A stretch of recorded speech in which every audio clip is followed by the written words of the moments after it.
The gang gang. We back up in it. The Vampire's Dream. The Vampire's Dream. Yeah. We're going to talk about this boxing game. New media. KO, what up? We just KO'd the competition. Shout out to Isaiah. Jasmine. He from the UK. Salute to the chat. Yeah. Eric 415. That's that bass shit. We don't play shit. Smash the like button. I gotta talk about this again. A lot of people reach out to me. Some good, some bad. They want to hear from the Stream King. So I guess I'm gonna have to go over it again and again. Shout out to my dude Cursor, he got the wrench. He will tighten your ass up. Cooper, I see you. I am the Stream King. You are now watching The Vampire's Dream. From dusk till dawn, we to get it on. We taking no shorts, no losses. Do do do do. Feel good, man. We having a good year already. My birthday was on Monday, you know. Got a year older, a year wiser. We feel good. We're just warming up the mic, waiting for YouTube to do the damn thing, send some notifications. I'm watching your previous live stream and I got no notification for this. Yeah, YouTube's going through some stuff. They put me on the no-fly zone or something. No, actually, I think they're... This shit is dope. Let me turn it down real quick. The thing is, YouTube got some other stuff. It's not my channel particularly, but they got some stuff they're trying to work on. Like, they have a bigger problem involving the kids. So they're trying to create filters and, you know, just do a lot. Try to sift out bullshit and, like, you know, people doing the wrong thing on the platform. And you know what they say? One rotten apple spoils the bunch. Shout out to KO, I appreciate you. How do you think the promotion for Crawford Khan is going? And hey, you know that's a loaded question, Eric. I don't think it's been going too great, like, cause I haven't heard. I mean, I ain't seen nothing. I think the fight's cool. I like the fight, but in terms of ESPN, I was really happy with Fox. You know, being that they just kind of got back into the boxing world. I think they did a good job with Mikey Garcia versus Errol Spence. People slept on that. But, you know, during football games, they promoted the fight. During other Fox fights, like Keith Thurman, Jose Cito Lopez, that was a good one. Leo Santa Cruz, and all these other fights that were on Fox, they promoted their pay-per-view. I keep saying, I'm not even trying to sound better than anyone. I'm really trying to help boxing. I'm not trying to, you know, badmouth the job anyone's doing, because there's a lot of stress. You know, PR people, they're running around crazy trying to put on events, but they got to get people who are passionate, you know, get people who are passionate about the sport of boxing, because that passion goes a long way. I mean, look at me. I came from the mud. This is all from passion. Like, I didn't just, this is a sport that I'm just start talking about. You know, I know a lot of people, there's a lot of people, men and women in media, they're not lifelong boxing fans like that. You get what I'm saying? Like, I'm talking about watch classics coming, like, growing up. Like, I watched classic Roy Jones. Didn't I just say that? That's what it takes to tell you, take something from me, I'm coming to get it back. And you beat me, I say, okay, we had a good night. I'm still coming to get it back. But if you take it dishonestly, I'm coming to get it back. But it's you know, I used to get hyped watching Roy. You know? Rest in peace, Arturo Gatti, Mickey Ward. I mean, we're talking about classics. Eric Morales versus Marco Antonio Pereira. You know, Prince Nassim, like, you know, the golden years. YouTube is hating on you. I keep getting notifications from channels attacking you. Yeah, that's what happens when you, like, you know, honestly, I'm not even trying to say this, but I think YouTube is trying to, they don't want to discourage smaller channels from being on the platform, because they always need new channels and new growth and stuff like that. And like, that's what I think. They're not like, you know, like if you're a big channel, because you notice there's not that many big channels that live stream frequently like me. So they're not gonna just let me come in and kill. Like, look, it says we have 30 people watching, but then you go to a smaller channel, and then in the first 2 minutes, because they sent it to more subscribers, you know, other channels might have, that's smaller, you know, might have 160 people in here. You know, I don't even, aside from when I'm doing post fights, you know, it's like they don't even open the floodgates for my channel anymore. I don't know if I'm on a, you know, because I be cutting up and joking. Like, I can't even remember the last time where it had like 400 people in here. But like I said, none of that really matters because the money ain't changed. You know, you see the super chats coming, $500 super chats and shit. So, you know, it don't matter. See, listen, use me as an example. A lot of people, they'll look at it, oh shit, Ego got 32 watchers and he has 170,000 subscribers. You know, something's up. That's not how it works, because YouTube doesn't notify 170,000 subscribers every time I go live. You know, their phones would be off the hook.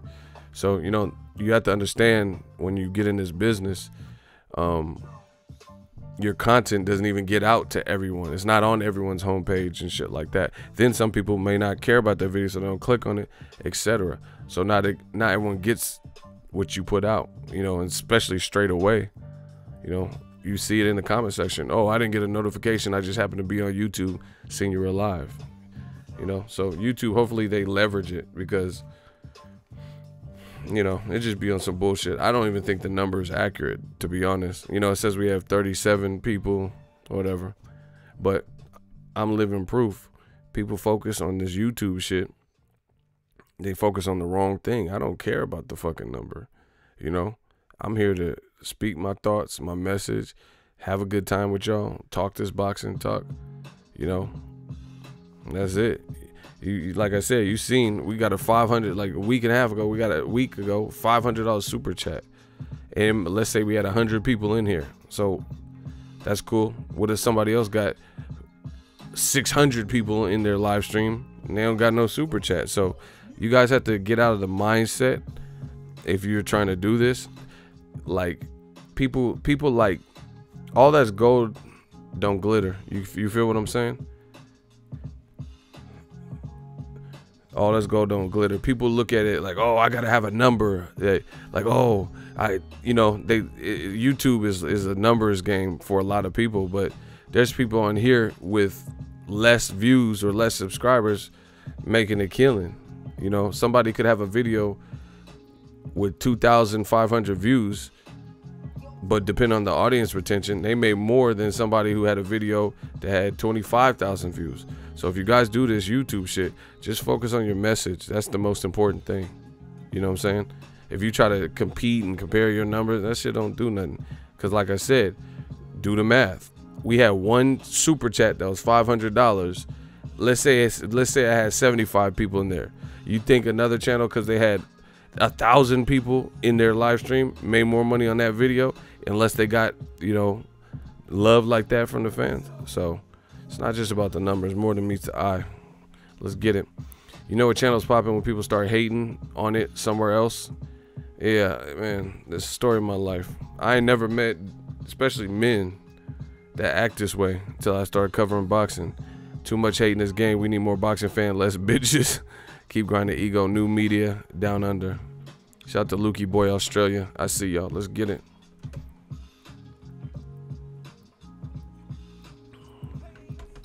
See, Daryl Zapata, smart.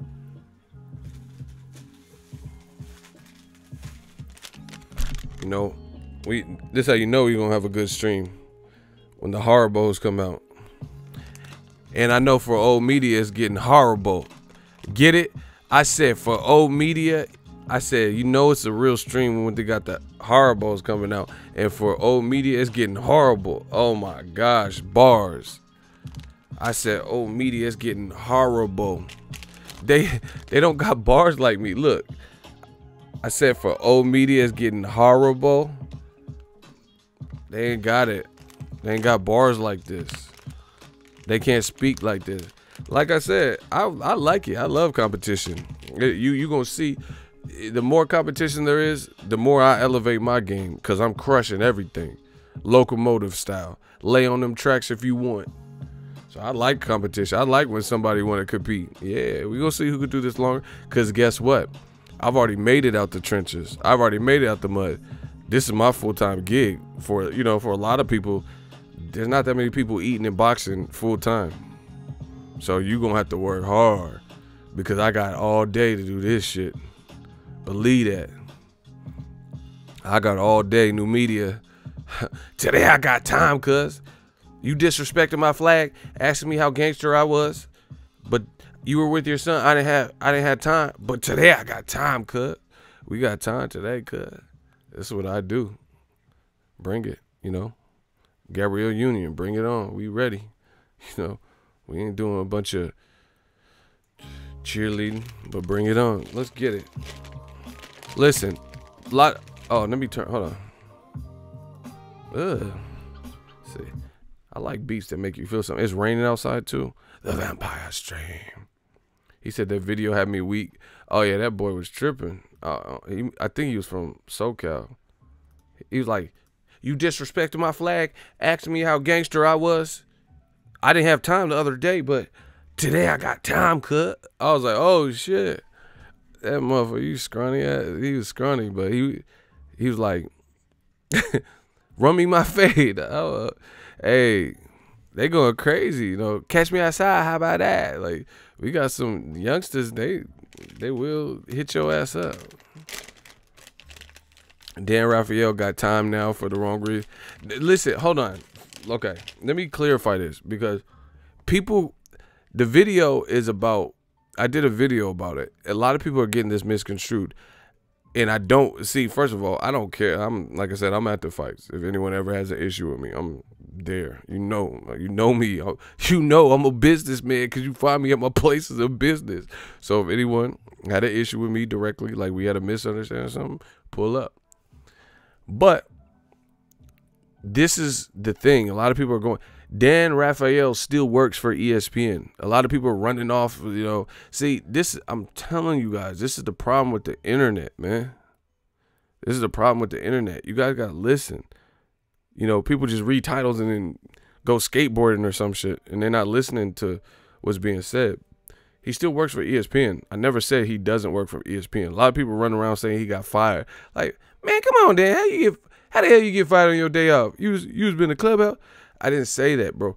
Listen, he has a show on ESPN that was supposed to be like a weekly or daily or, you know, periodic update show. Like Jim Lampley's The Fight Game. You know, it'd be the comparable thing to Jim Lampley's The Fight Game getting taken off, meaning they're not making any additional episodes or is on ice. That's the reality. That doesn't mean Jim Lampley is not going to be calling the fight with Chocolatito. So a lot of you guys don't listen and talk about he's unemployed and shit. Bro, no one said that. His show on ESPN Plus is on ice, or they've canceled it. You go to it, you can't get to no episodes. I ain't see no updated episodes. Meanwhile, you go to 30 for 30 on ESPN Plus. You go to Ariel Helwani's show. That's still on there. So please, if you get information from me, he said that show was boring. Hey, my dude Eric he ain't no chill right now. But what I'm saying is, if you get information from me, please quote me. If watch the video, watch it over and over and over and over again if you have to. But don't, like, people running around saying, oh, Ego said you got slapped and shit. It's not what I said. Ego said you got fired on your day off still in boxing. Bro, it's not what I said. So if you're going to quote me, if you want to take the time to listen to New Media Ego's Army, because like this is what we do. With new media, you can't just come with false information, a bunch of like bullshit. You dig? So I don't do that for, like, I keep it fair across the board. Like, quote what I'm saying. I'm saying his show, The Boxing Beat, is no longer available on ESPN Plus. That doesn't mean he doesn't write for ESPN. You know, just because they took Teddy Atlas off the ESPN airways, he still works with ESPN in some capacity. So Again, if you get information from me, just like new media, we doing this the new media way. The Boxing Beat show got canned, put on ice. They pulled the plug. Not his whole career. Dazn and Eddie Germs are 100% trash. Wow. Hey, y'all going in. Now, let's talk about it. Because, like that's what I'm saying. Like, you never want to become your worst enemy. We target, and, like, I go after, you know, I talk about old media tricks and tactics. So I don't want to be accused of the same bullshit. I want people to, like I said, when I speak, it has to mean something. I want the information to be as reliable and up to date, up to the minute as possible. So please don't go spreading my name. I don't, like, you know, my pops gave me this name, you know, my surname and stuff. So I protect that at all costs. Don't throw no dirt on my name talking about Ego said this, Ego said your girl broke up. Don't do that unless I said that, you know what I'm saying? Then anything I said, then you can hold that. But people getting it all misconstrued and, you know, making up their own narratives, not watching the video, don't do that to me. You know what I'm saying? Leave me out of it. You know, if you want to make up rumors and shit, then you do that. Now that that's established, a lot of people have been hitting me up. He said the vampire stream gonna replace. Listen, I'm going to just say it like I said before. Old media is a dying breed. Believe it if you want. Bro, please don't drop names in my we're not here for that. Like, so I don't want to see anybody's name and channels that's old media. But there's a lot of old media channels that I used to see sometimes periodically on my home feed because I cover boxing. So everything I watch is or everything I upload, not really watch. That's the better way to put it. Everything they know the YouTube algorithm is not dumb. They know everything, you know, the majority of the videos I'm uploading is about sports, about boxing. So they try to recommend shit in that same genre. And I used to see some of these channels pop up. You know, I'm like, oh, I ain't watching that because I heard about them, you know. Some of them been blocked for different reasons, etc. And you see it. You see, like, the changes with old media. You know, they losing their voice. There are shows that, like, channels, and they, you know, hit the ground running. Where are they now? Some of them ain't even done video. Like, I'm talking about, there was channels that didn't last through the storm. Some of the channels ain't uploaded a video in like a year. Like, damn, what happened, dog? Smash the like button. So I'm telling you, you guys believe whatever you want, but old media getting X'd out. And it's hard to stay afloat. And they'll see. It's hard to stay afloat with new media because we talking about the realest points. We bringing up the facts. We showing, citing our work. So it's hard to go up against that with some bullshit. You know, you keep perpetuating that Deontay Wilder is like a dummy for not just random examples. You're saying that Deontay Wilder's an idiot for not taking $100 million with Dazn. And then I'm saying, no, I would have waited and play the field. Here's why. Joshua's already fighting Miller. There's no guarantee for Joshua. Why would you get $40 million in the second fight, and then no matter the outcome, you get another flat rate of $40 million? You know, why would you abandon the people that helped you get into the position that you're at and get the millions that you have, like Showtime and Steven Espinoza, switch sides, help an app, especially when one of the representations for that app, Eddie Hearn, has been berating you, saying nobody knows you in America. So there's different things. This is what I'm saying. This is new media, what we saying, versus what old media is saying, oh yeah, he's stupid for not taking it. 2 days later, Dazn hikes up their prices, which we gonna talk about. You guys won't leave me alone, so Ego Veli got to come back and take out the trash. I'm talking boxing. I'm giving you my thoughts, my introspective thoughts, what's going on in the game. This is the problem with the internet as a whole. It's a great vessel. Information is spread quickly. You know, oh, Prince died. You know, unfortunately, you know, you get the message and you find out, oh, Mac Miller passed or this or that. You know, you get information to you quickly. They didn't have that luxury in the 1920s. So it's a great it's great for opportunities, jobs. You can, you can go on different like websites and, hey, I'm a graphic designer, and you pitch your work and show your work, sell your work, stuff like that. So the internet is a great place. But the one downside is it gives everyone a voice and there's no accountability. People could come to my page. It could be the same guy coming back 25 times like, oh, yeah, ego, you're fucking ugly, and just playing games and shit. So there's no accountability, and it gives everyone a voice. My thing, it's always been my thing, new media, stand up. Preach what's real. The problem with the internet is you have people who get on here and they act like experts, and they ain't doing expert shit. They ain't covered one fight. You don't know any fighters on a personal tip like that.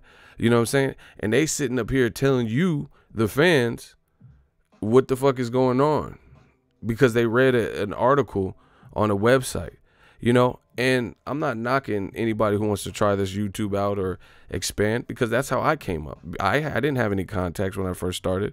I wasn't this like Golden Gloves champion and then I just crossed over and everyone knew my name and stuff. So I had to make a name in the game.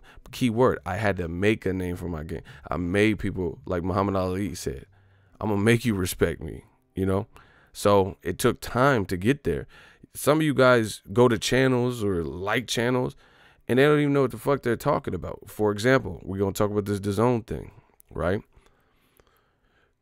There's a lot of UK fans and Eddie Hearn like protectors and idiots, is that what we calling them? The idiot fans who are not being objective. Eddie can do no wrong. Dazn is the greatest thing and pay-per-view's dead, saying all this stuff, but there's no facts really behind it. That remains to be unseen. Only time is going to tell the true success of any new business. Like I've said, they want to tell you Dazn is, the greatest thing since sliced bread. But you start looking into the bios and the backgrounds of these people, and a lot of them are from the UK. So once again, how is there a YouTube channel or UK commentators talking about American issues and they ain't never even been to America? That's why I told you, I'm day walker. I used to live in the UK. I used to live in England. If you don't believe me, ask my family, We used to live in England. My dad was in the military. So I got all of their strengths. None of that. Daywalker, like Blade. Blade was a vampire, but he's part human. And he can go in the daytime. The sunlight didn't kill him like regular vampires. I'm Daywalker. You got people who had never stepped foot on American soil for a vacation, a bar mitzvah, right? Nothing. And they telling you how the ecosystem is or how American pay-per-view is. And this is the thing with the internet. They don't cover no fights, no credential, nothing, and they telling you how it works for American pay-per-view. Listen, how you going to talk about American pay-per-view? You never even been to America at any point. You get what I'm saying? You're like, oh yeah, Dazn 100 a month is cheap and pay-per-view's dead in America. How do you know? But you never even been here. You don't have the option to order Dazn. You don't have the option to order a U.S. pay-per-view. So explain this to me.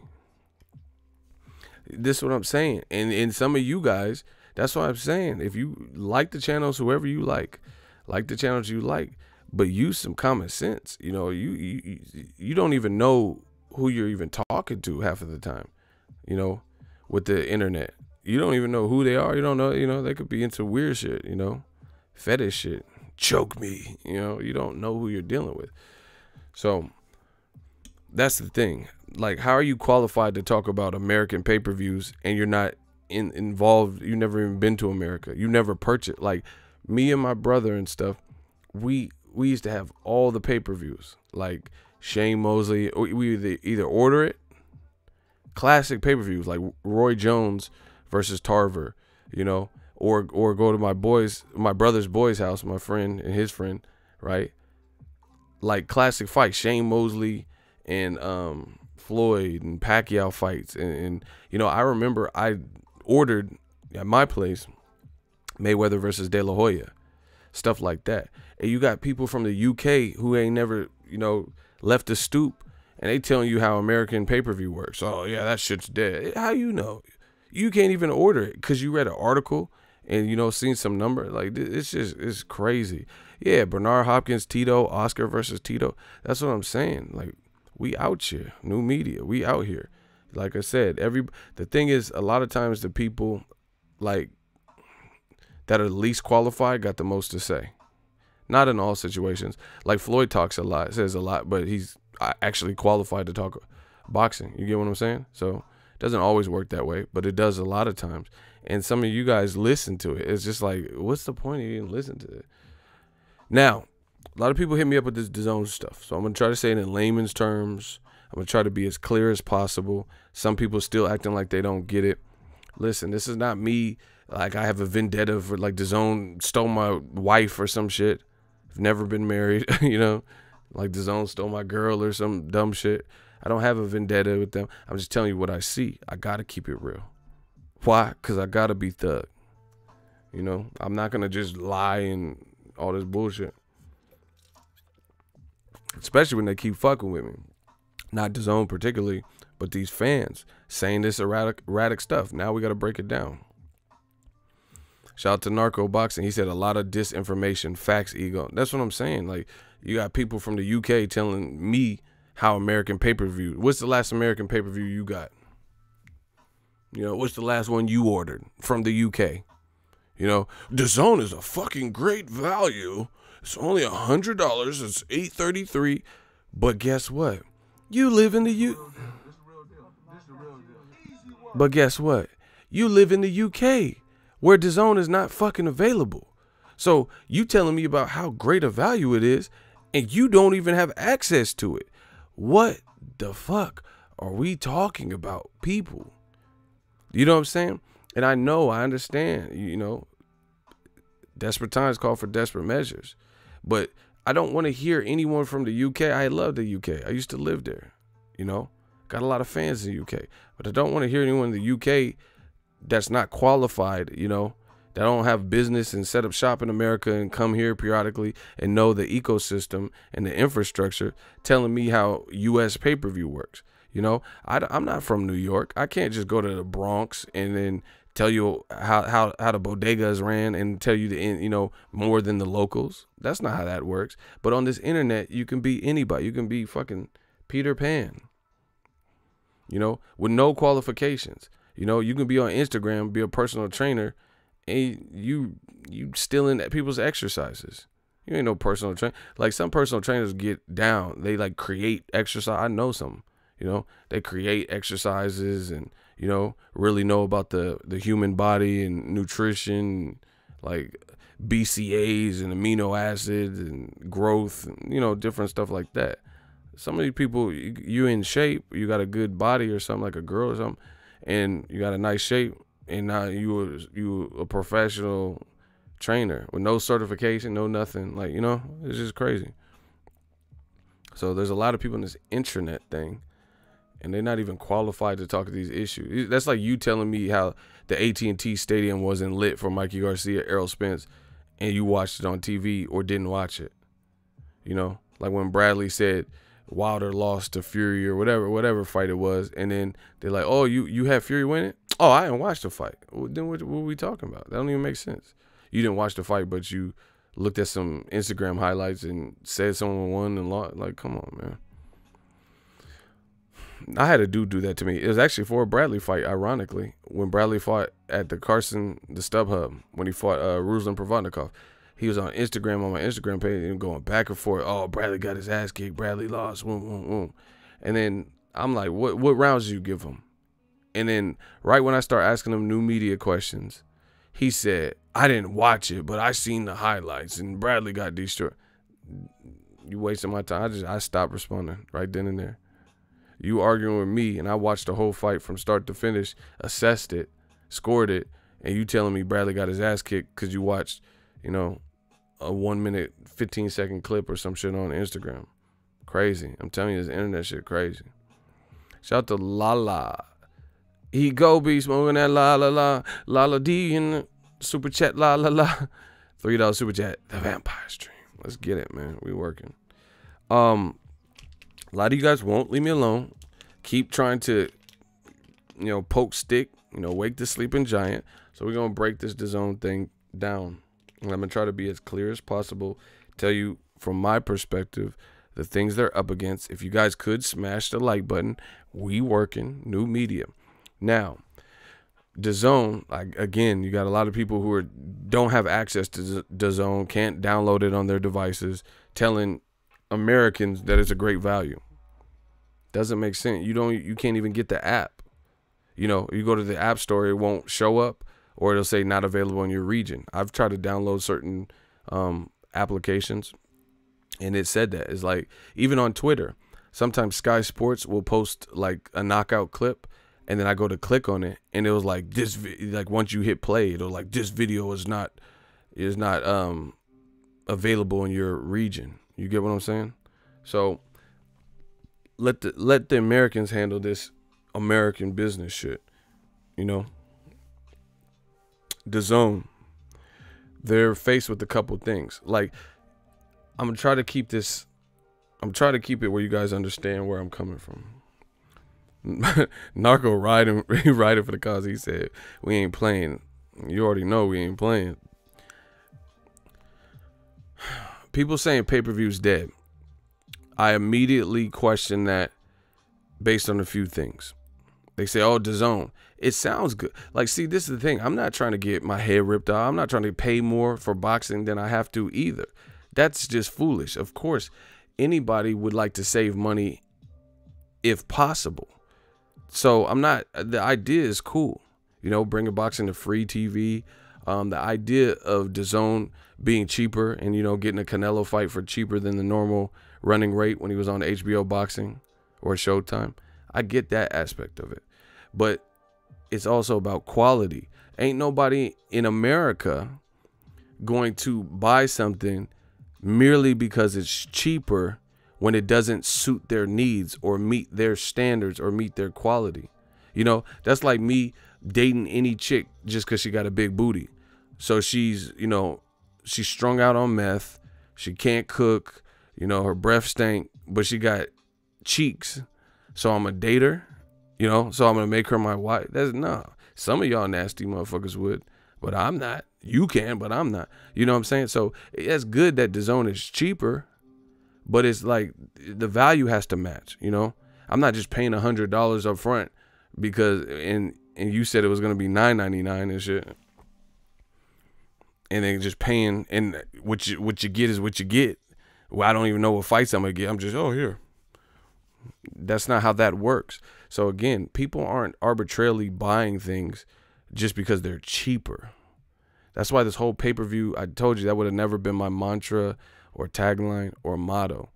Ain't nobody finna buy no, 1967 Gremlin because it's on the lot and it's cheap and the windshield wipers are broke, is missing the mirror, the tires look flat, the upholstery's fucked up, but it happens to be $6,000, a cheaper price point for a car, as opposed to that Honda Civic or, Infiniti Q35 or something. Like, you would spend more money if you have it for the Q35, the Acura, Honda, Nissan, Hyundai, whatever car meets your needs.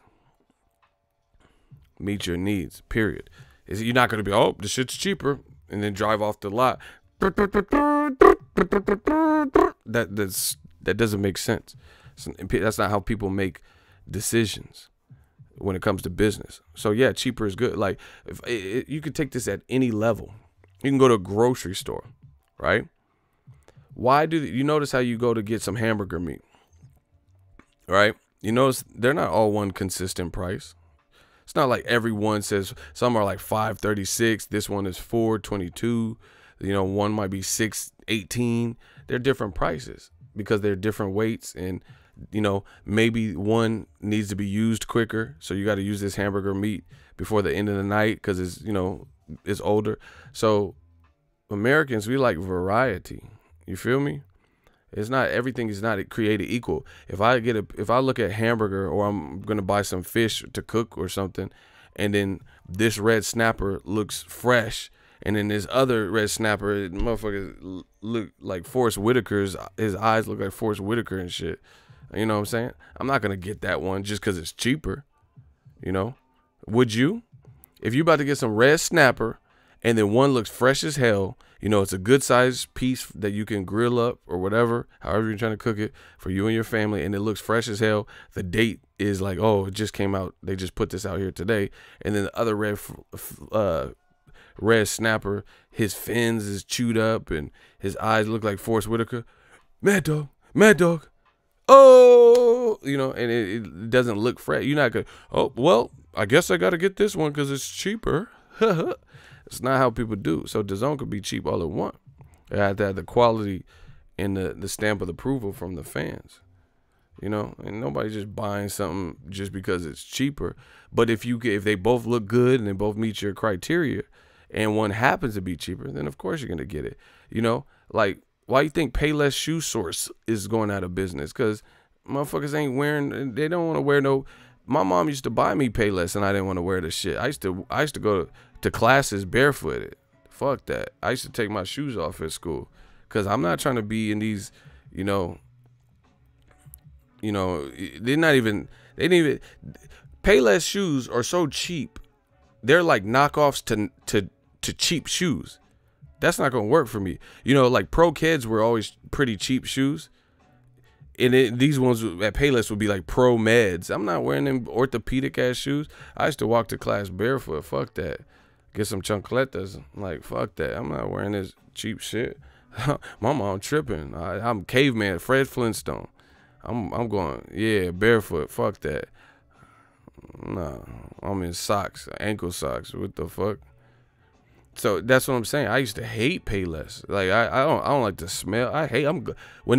When I heard that Payless, I'm not trying to hate. I'm not no hating ass motherfucker. But when I heard Payless was closing, I was like, yes, because that shit was like a haunted house for me when I was a kid. I hated Payless. You know, Mervyn's, that was like my limit. You know, Mervyn's was my limit. I hated Payless.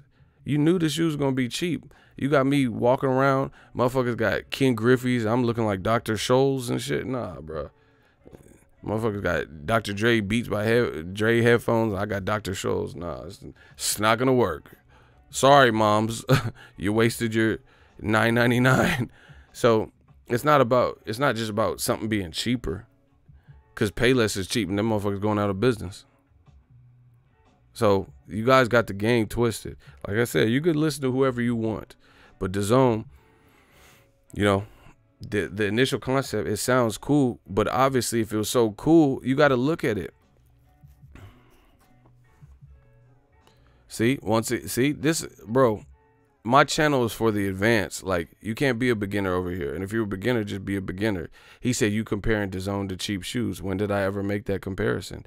I gave you an example of how one would not spend solely on the basis of something being cheap. I never said Dazn is Payless shoes. So what are you talking about? You guys have to learn to keep up because I rarely slow down.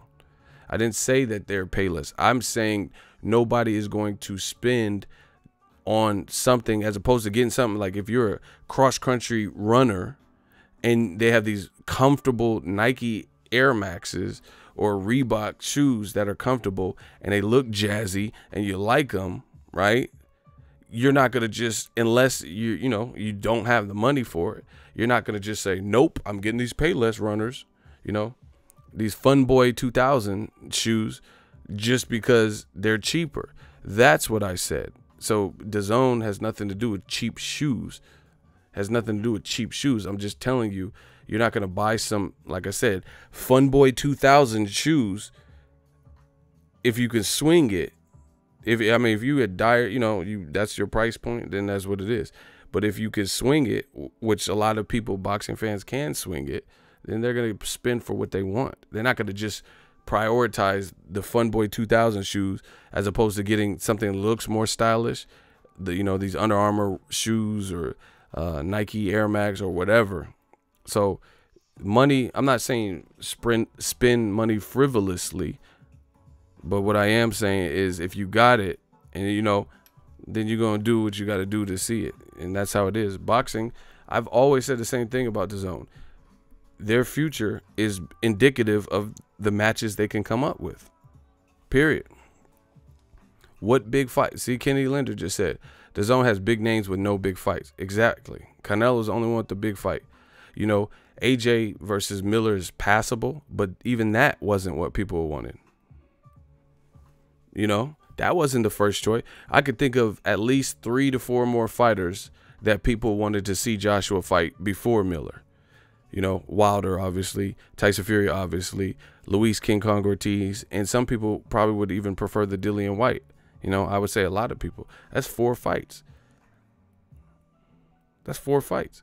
4 separate fights he could have fought as opposed to that. So, going back to that, Canelo Jacob, nobody's complaining about that. I ain't seen it. You know, the only thing I've seen is a couple of people say, oh, why didn't Canelo fight Andre? But you can't do it like that because Jacobs is more proven at middleweight than Andre. And I like both of them. But Jacobs, he's been there longer. He fought Peter Quillen undefeated and Golovkin undefeated. And on paper knocked out one and then arguably beat the other. So, you know, Canelo versus Jacobs is all the way around a great fight. So, like I said, DAZN, they got to have the big matches. Hold on, let me get my Haribo's. Especially going against the grain and not partaking in this pay-per-view money that is still there. How many of y'all watch UFC? By show of hands, yes or no? Do you watch UFC at any level? If you've seen a UFC pay-per-view, yes. If you haven't, say no. I'm going to run a quick test. D. Gallo says no. IC1 says yes. Hugo Gonzalez says yes. All right. None. Yep. No. So the most, okay, now let me do this because I'm using UFC on, and some of y'all don't watch it. Okay, for the people who like UFC, right? For the people who like UFC, if Conor McGregor fights Nate Diaz in the 3rd fight, would you watch it?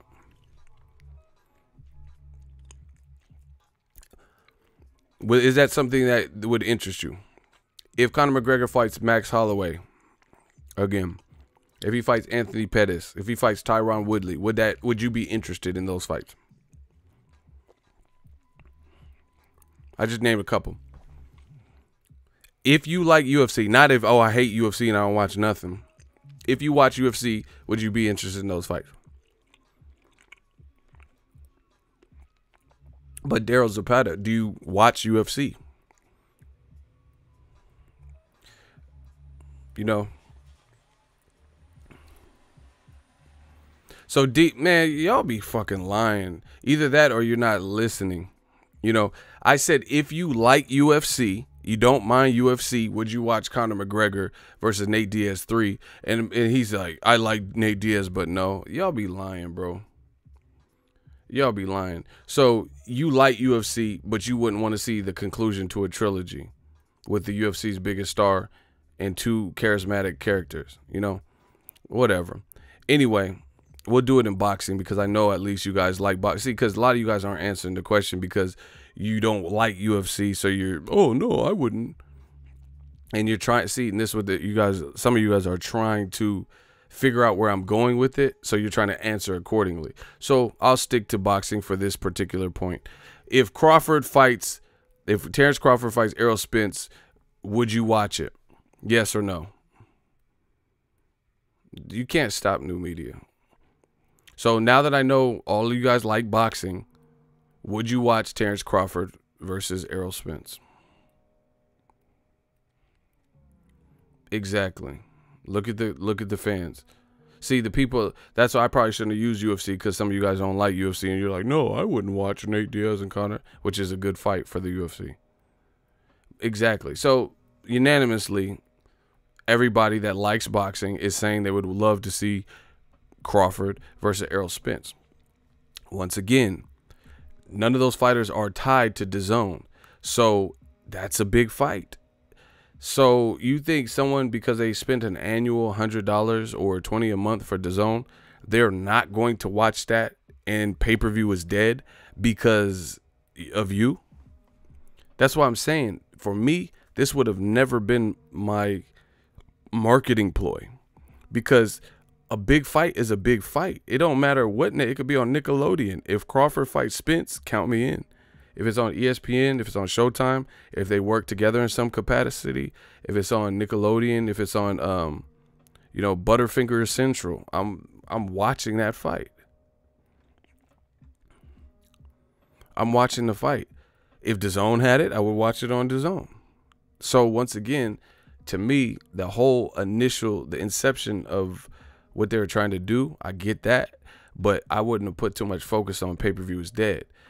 The other reason DAZN boxed themselves in with that pay-per-view is dead stuff. You're going to look wild hypocritical if you start raising your prices more and more, which becomes closer to the price points of pay-per-views or exceeds them, depending on the situation, or if you start doing your own pay-per-view.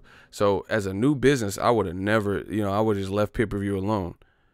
I would have, me personally, if I'm a billionaire and this is my baby, and we were trying to take the shares and like steer people from pay-per-view, I wouldn't have went that strong talking about pay-per-view is dead. If anything, I would be like, you want to save some money? Come to DAZN. If you want to be, on a label, don't want to worry about the executive producer, all in the video dancing, come to Death Row. I would have said something like that, but I wouldn't say pay-per-view is dead, because now you pay-per-view is not an option for you. You came in the game talking about, oh, pay-per-view's dead and we can do all this in-house and we have the most money with the rights fees and stuff. So again, you're going to look insanely hypocritical if you try to keep raising your prices and or go to a pay-per-view model, for certain fights or whatever. So you kind of boxed yourself in there. So that would have never been my thing if this was my company. That's one thing. Two, like I said, a good fight's a good fight. If Wilder fights Fury on ESPN, count me in. If Tyson Fury fought Dillian White or something else that I like, and it has nothing to do with DAZN, then I'm watching it. So this whole pay-per-view dead business is garbage, If you're a UFC fan and Conor McGregor's rematching Khabib Nurmagomedov or Nate Diaz or some shit, and you like that fight, you're going to watch it. If Daniel Cormier rematches John Jones in the third fight, I would watch it. John Jones is talking about fighting Stipe Miocic. I would watch it. The Cormier versus Brock Lesnar is weird. I would watch it. So a good fight is a good fight. It's a good fight. That's my point. It don't matter. DAZN and you having a package point and monthly and all that has nothing to do with another company producing quality work. That's like, I love Quentin Tarantino. Like to me, he's dope. He's a dope director. I want to see his new movie with Brad Pitt and Leonardo DiCaprio, the Hollywood movie, right? But he only drops movies. He only has like 9 movies. He just drops periodically. So if The Departed comes out, Martin Scorsese, I'm heavy into that gangster crime genre. I love Jack Nicholson. Leo's a badass actor. So I'm not gonna say stay loyal to Quentin Tarantino, but I like Quentin Tarantino, so I'm not going to support The Departed, even though the trailer looks dope. You get what I'm saying? And I think that's most people. I think that's most people. People are gonna flock to the best value and what they like. So me, I would have never came in that strong with the pay-per-view is dead and all this. I wouldn't have done that. I don't think that was a good thing to target. Now let's talk more about the business, because a lot of people have questions about this and won't leave me alone about my thoughts on it. Smash the like button if you guys could. People are comparing DAZN to Netflix and Blockbuster. Horrible comparison. Tell you guys all the time, timing is everything. Netflix had been out since '96. They tried to, a lot of people don't know. See, I know business. You got to know business. Netflix pitched, they were like, some of you may not even know this. Netflix pitched to Blockbuster because they were the small company and Blockbuster was the video giant, right? Netflix tried to do a deal with Blockbuster. Blockbuster laughed them out the room like, nobody wants that mail order bullshit, right? So Netflix, you know, had a door shut in their face. Blockbuster don't want us. Kept at it. Kept trying to innovate. How could we get this across? Did it their own way, however they did it. You know, just Silicon Valley shit. You know, California, you know, we going to find our way out here, right? Yeah, Blockbuster turned them down. Netflix, look it up, look all this up. Netflix found a way or found an investor or whatever they had to do. And now look at Netflix and look at Blockbuster, right? But that don't have nothing to do with Dazn, because a lot of that is timing. You know, Blockbuster made a mistake by not even fucking with Netflix. And then by the time, here's the other thing why this is the best reason why it's not, here's the best reason why it's not even a good comparison. Because aside from timing is everything, Netflix came at a time with something new, you know, it was before the turn of this, it was before the Y2K shit, right? So they came in a time before when the internet was just reaching its like peak. So if you came in at that time, like YouTube, like Alibaba in different places, Amazon Prime, you probably eating now. All those companies are eating. If you're still around, you're eating, because you came to at the time where the internet was kind of in its infancy, and you capitalized on that and got a lot of shares in that. Fast forward to the future, everybody trying to sell you something. Apple TV Plus streaming app, Disney's getting into the streaming game, Netflix, Hulu, Dazn, ESPN Plus. So timing completely destroys that argument, because Netflix came at a time where it wasn't as competitive, probably. Like even my YouTube channel, I came to YouTube doing this boxing shit and pioneered this shit at a time where not everybody was doing, nobody was really doing it like that, you know, covering news clip. Now there's a lot of people who, you know, oh, Deontay Wilder, you know, Joshua, and they telling you the news and stuff. I pioneered this stuff. But when I first started, I could tell you, when I first started, it wasn't like that. You know, there wasn't a lot of people saying, like, doing that. So it depends. Timing is everything. If you try to get in the game now, you got to stand out. You got to do your thing. You got to be consistent, because there's a lot of people. It's more saturated. You know, I came at the time I came, and I'm where I'm at right now. So that's one easy reason. But here's an even better reason why Netflix Blockbuster, aside from the timing, is not a good comparison for Dazn. And aside from the fact that Netflix tried to fuck with Blockbuster, and Blockbuster turned them down. So that's already horrible. And you already showed me you don't know what the fuck you talking about, and you don't know about this business game. The other reason is this. The more important thing is this, why it's not a good comparison. Because, you know, it's not like John Skipper reached out to Al Heyman and Al Heyman was like, man, fuck that. You know, to my knowledge, that never happened. I don't think he tried to go the PBC route. He tried to get two people with small American stables, Golden Boy, you know, and Eddie Hearn, and try to pitch to America all these fights and 100 dates and stuff like that. I told you guys last year when it first came out, I see that being a problem. That's cool. You got Eddie Hearns. That's cool. You got Oscar De La Hoya. They don't have big American stables. And where are you trying to sell? You're trying to sell in America. So them Ted Cheesemans and UK matchmaking, shit like that, they sell, that they have over there, like Sky Sports. We're not familiar with them guys.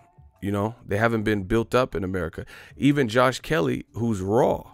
Josh Kelly is raw. But a lot of y'all didn't watch Josh in America. Josh Kelly versus Carlos Molina. Right? You didn't watch that fight. Be real. Some of you may, like the real boxing fans, but a lot of y'all did. And Josh Kelly's nice. He's nice with it. I like what I'm seeing from him. That's the thing. We're talking about two different markets. So, like I said last year, and like I continue to say, John Skipper, Dazn, the powers that be with Dazn, they employed or, you know, reached out or did these big deals with people who don't even have big American stables. So that's one issue. But here's an even greater thing, guys. If y'all want to hear this point, can I get a hell yeah in the comment section? You know, I told you I'm going to break this down. This is another reason why the Blockbuster Netflix analogy doesn't work so hot. You know, it doesn't work so well. If y'all want to hear this, can I get a hell yeah?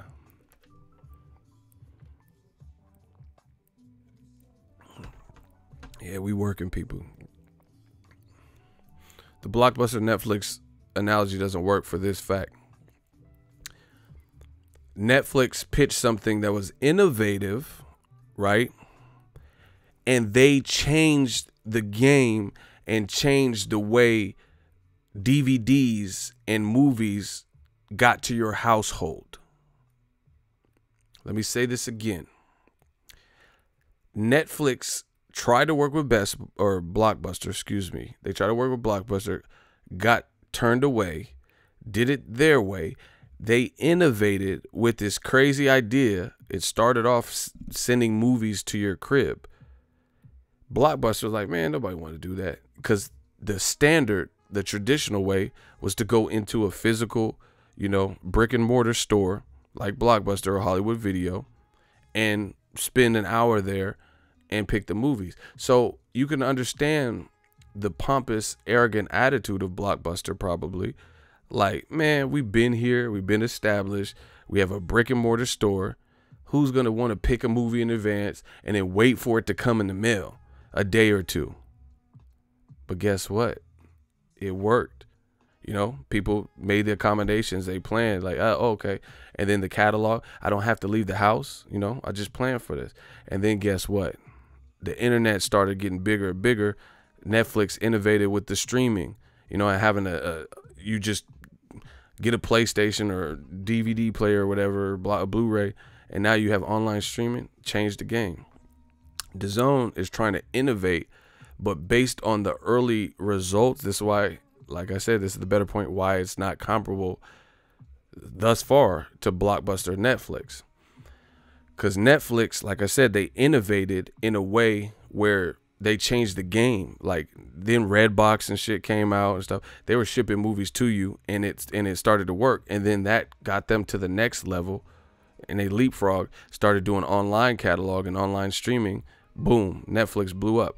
Then by the time Blockbuster Video tried to get into that online market, they had already lost so much shares in movies. Blockbuster was slowly becoming a thing in the past, and it wasn't profitable.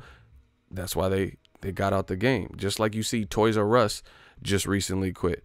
When I was a kid, Toys R Us, KB Toy Store, motherfuckers don't go to toy stores now because people like Amazon Prime. So anyway, Netflix, Blockbuster. Here's the bigger reason why it's not the same with Dazn.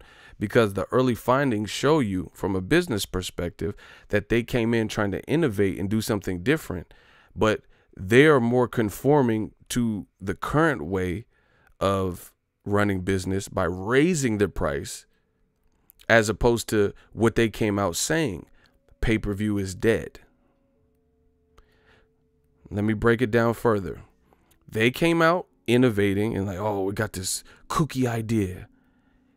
It didn't work how they thought it would work thus far, which is why they were raising the price.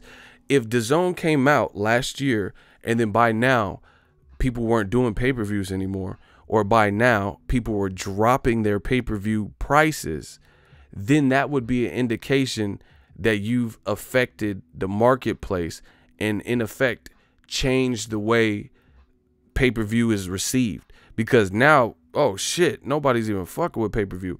We can't charge $75. We gotta, to compete with Dazn, we gotta drop our prices to $34.95, $40, right?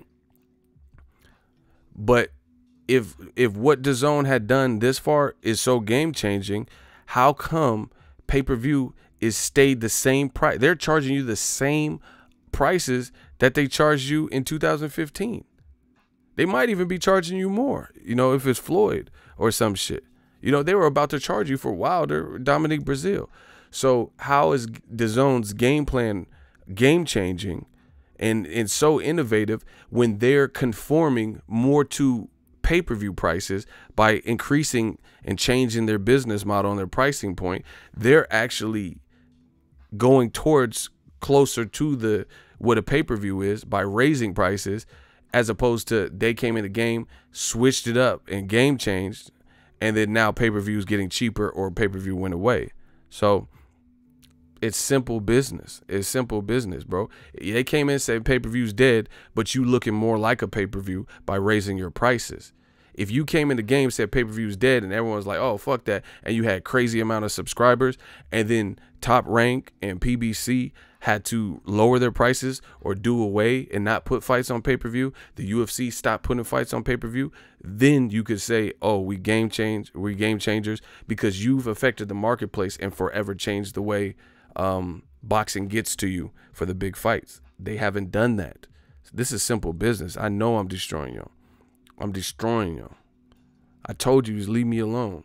You know, they see, because I joke around and stuff. You want to question the intelligence that Jay-Z has? Keep playing with me. I'll show you. I'll show you every side that I have to offer. You know, if you think I'm dumb, all right. And tell me who's making more sense than what I'm saying. These are indications and indicators in business of what's going on. Because Redbox, Netflix, they changed the way movies got to people's house to the point where Blockbuster, Hollywood Video, they were struggling trying to keep up or copy what Netflix and Blockbuster were doing. They started sending shit to your home and having Blockbuster, you know, online catalog. So that's how you know when you've, in essence, affected a marketplace. Like this YouTube shit. I'm Ego Veli. I came in the game and I pioneered shit. I changed the way boxing was done on this digital platform, on Instagram. I did that. You know, I started doing shit and people started copying me. You know, I started conforming, or not conforming. I started creating a thumbnail and putting a little tab on the side. Now you see everybody doing that. That's how you change a marketplace. That's how you know when you've successfully. People started doing what I was doing. Ego Weight Watchers, tail of the tape, you know, talking about boxing news clippings, conducting business a certain way, starting off and, you know, even the jargon, like, listen, trace it back, you know, trace it back. The Bay Area, a lot of times we don't get credit for what we do. Like even slang, like smash the like button and stuff. I didn't really hear people saying that. Now it's a common thing. Everyone says that particular sequence of words. You feel me? Hold on.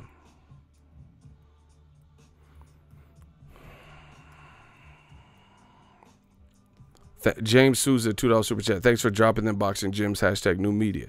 That's what I'm saying. There, I got people I never even met, don't know, claiming new media, stuff like that. So that's how you know we're here and we're here to stay in this marketplace, because you look at it and you see people copying me, copying new media, doing things like trying to get to fights and stuff, but that wasn't their priority before.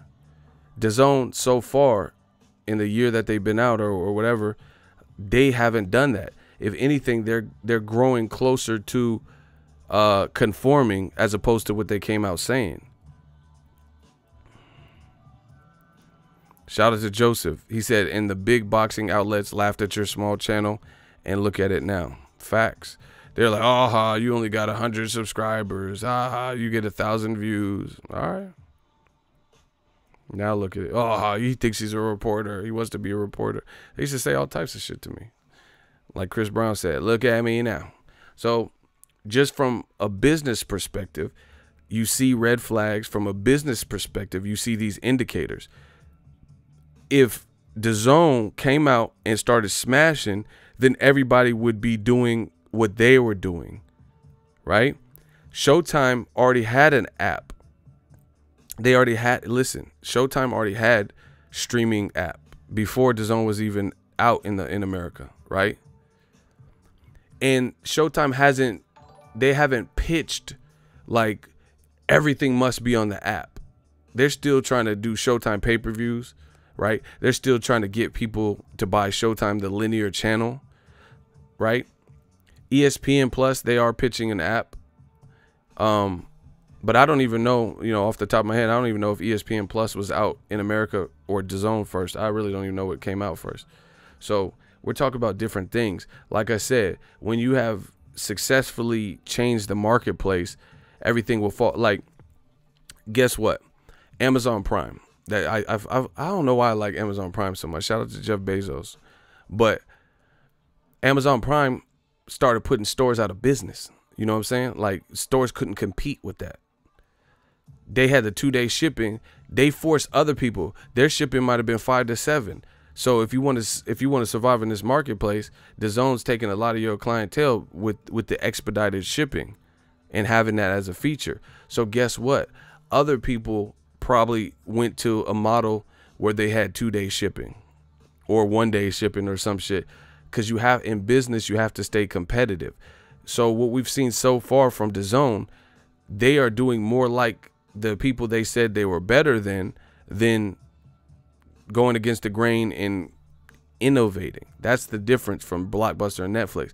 Netflix tried to work with Blockbuster. They had the door shut in their face, and they did it their way and proceeded to do it their way, and it started working. And then you seen Blockbuster eventually, but it was too late, try to get into shit that Netflix had already had running, because they already had their engineers working on building an online category, like online catalog and streaming. They already had their people working, and they already had their workflow for shipping out movies to your house. And then they had that. Blockbuster, when you're new, that's what happens when you copy somebody. When you copy somebody, they might already have their workflow. They might already have it streamlined. You copying, so you have to figure it out. You know what I'm saying? Like let's say my camera. If I have my camera and I've had it for 2 years and I got to use it for 2 years and I know the little ins and outs and duods and, you know, the features and menus, right? And then you just get one and you try to copy me, then you have catching up to do. Because now you have to master your own device. You have to hone your skill. You have to dig in the menus. That's why in boxing, experience matters. That's why you see an experienced guy, and then sometimes he going against a younger guy, and the younger guy can't fuck with him because this guy has so much experience. Bro, I'm about to put this dude in the hot seat. He said, what's the point? What the fuck do you think the point is? What do you mean, what is the point? I'm telling you what the point is. This is the obstacles Dazn's against. He said, listen, bro, I'm about to destroy you. You're in the hot seat.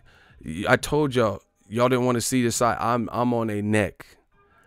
He says, you don't want to see Canelo, Triple G, Jacobs, AJ, Usyk, etc. First of all, I never said I didn't want to see that. But let's break down what you said. Canelo's fighting Jacobs. Awesome fight. I gave it credit. I support it. I gave it promotion. Triple G. They're talking about him fighting two people, you know, that aren't that big of fights. He's coming off of a loss. They're talking about fighting Brandon, even though he says he won and beat Canelo and was robbed 2 times in a row. They're talking about him fighting Brandon Adams, the contender fighter, or the Camille dude. So, yeah, I mean, that doesn't really excite me, to be honest. AJ's fighting Miller. I wanted to see him fight Wilder. I'd rather see him fight Luis Ortiz. So that's cool. It's just something to watch. Usyk, he's just moving up where he was undisputed, and they're talking about he could fight Luis Ortiz. Conveniently, the old man Luis Ortiz that everyone says gets thrown out of the mix, and now the name he's being linked to is Carlos Takam. Carlos Takam got stopped by Alexander Povetkin. He got stopped by Joshua, and he got stopped by Derek Chisora. So, you know, Usyk moving up to fight someone, that's cool. You don't want to fight. Why'd you mention Luis Ortiz, though? You know, why'd your team mention Luis Ortiz? And then now it's looking like when we get down to nitty gritty, once again, everyone mentions Luis Ortiz and throws his name in the mix like he's an option, and then it's never him, except for Wilder. Wilder's the only one that actually followed through with that. But beyond that, even if he fights Takam, okay, he's moving up, you know, so he wants to introduce himself and acclimate to the division. I can't be mad at that. But again, that's not that big of a fight to me if that's who you're fighting, you know. But, you know, I can't be mad if that's what he wants to do. He's still moving up. But here's the kicker. They're talking about putting it on the same day as Wilder versus Brazil. That's not a good look. So it's not about I don't want to see these guys. I care about who they're fighting, especially if there's a schedule conflict, because I'll be catch me outside. How about that? Catch me at Wilder, Brazil. How about that?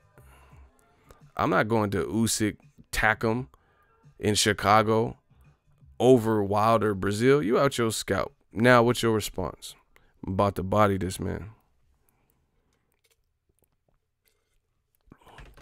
If Usyk was fighting Luis Ortiz, then that would be something to think about. Like, oh, shit, I can't miss that. The action is going to be a while. I don't even know who's on the undercard, but PBC has a pretty good job, does a pretty good job. They need to put F.A. Ajagba on the undercard. I want to see that, Wilder on, and build F.A. Ajagba on Wilder cards. So anyway, let me body this man. So I just ran down your whole list and destroyed everything you were saying. What's your response? If you say something stupid, my shooters will gun you down where you stand. Good luck. So basically, when we sift down to your list, it's Canelo Jacobs.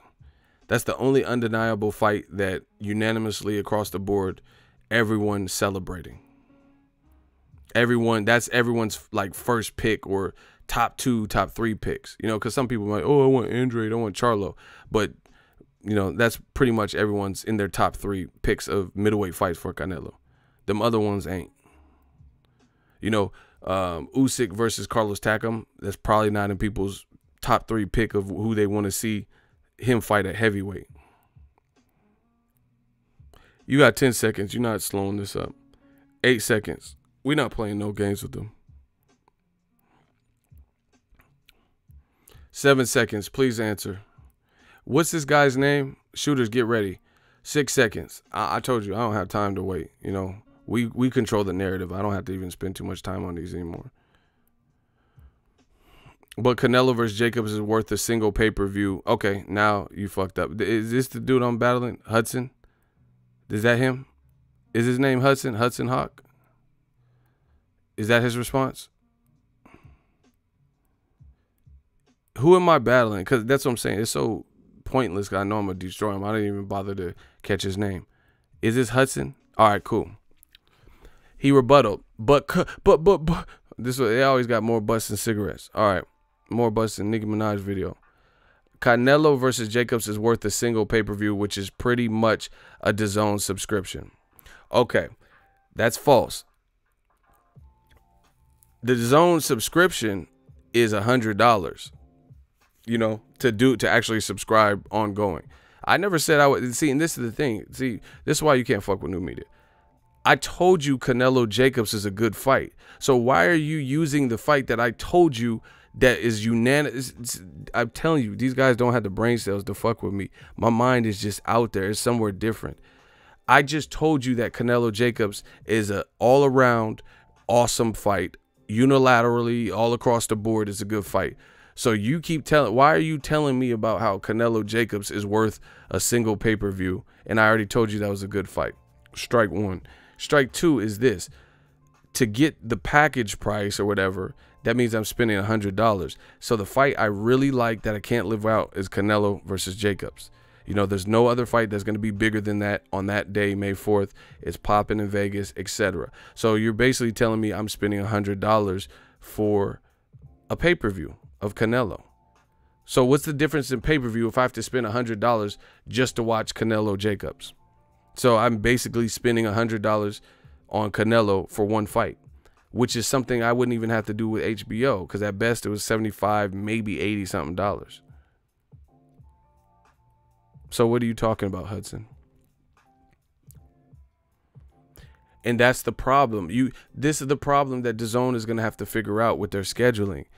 The better fights that they have, the bigger the stable they have, the better this gets. So they're going to either have to, with the limited stable, they're going to have to match their people in tough, gain some traction or something.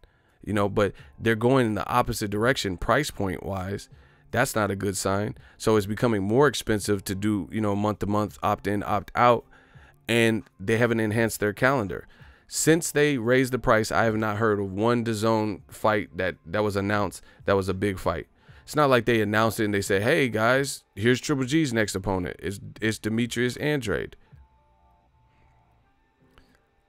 So what are we talking about? So basically, I'm now paying, it's the equivalent, because the one fight that I told you that is just dope and you can't miss is Canelo Jacobs. So you're basically saying pay $100 for Canelo Jacobs, you know?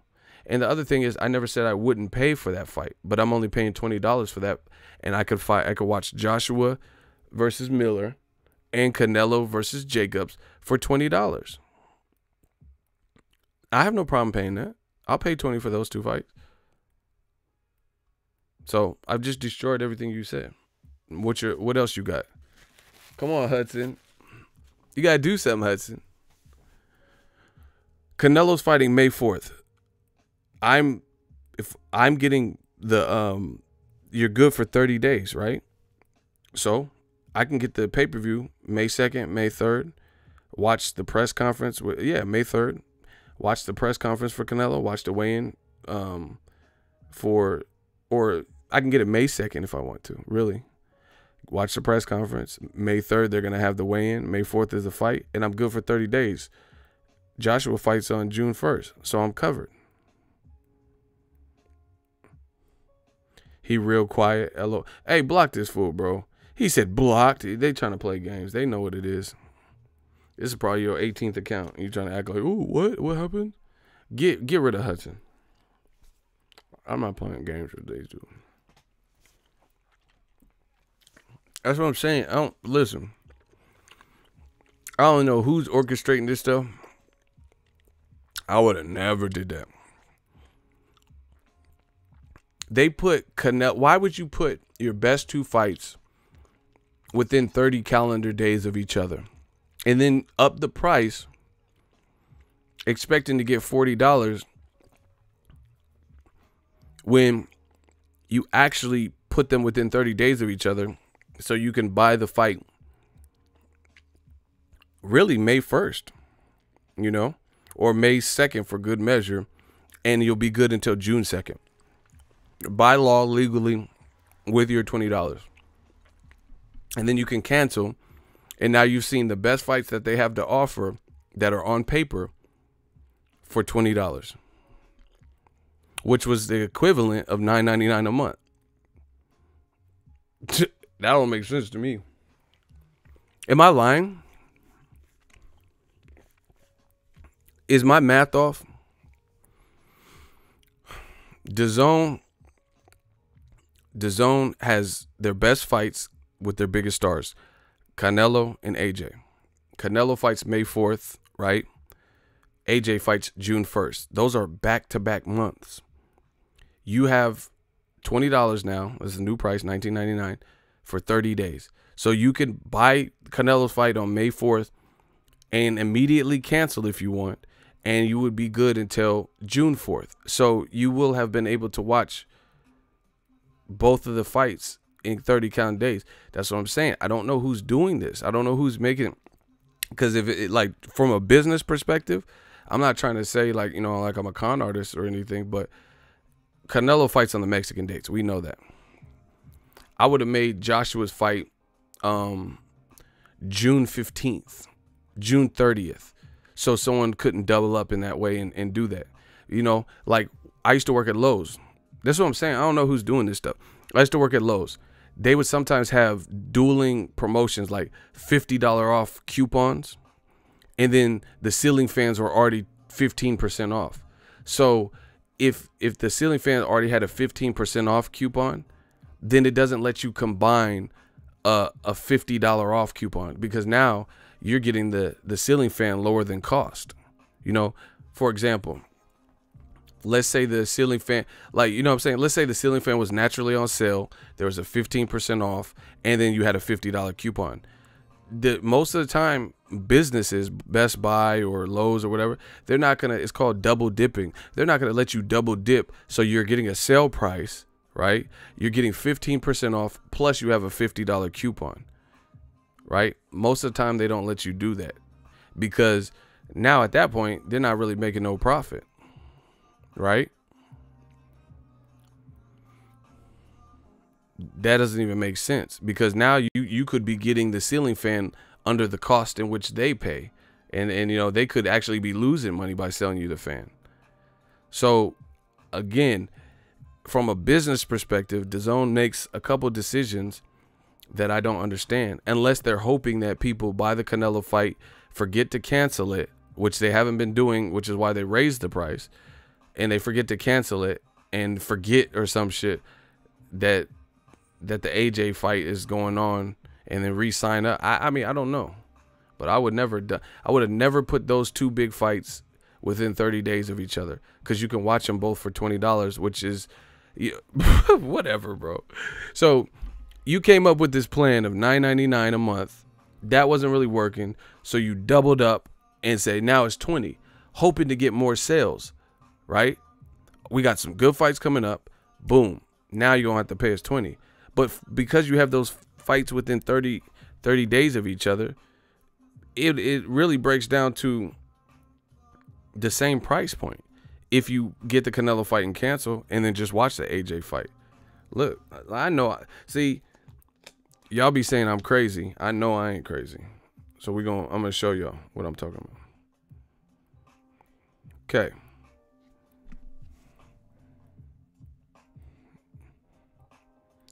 Canelo fights on this where it's black, highlighted. May 2nd. May 4th. So I'm going to count. You get Dazn on May 4th. 1, 2, 3, 4, 5, 6, 7, 8, 9, 10, 11, 12, 13, 14, 15, 16, 17, 18, 19, 20, 21, 22, 23, 24, 25, 26, 27, right? So I counted to the 31st. I'm at 27. Right? I'm at 27. The very next month, look.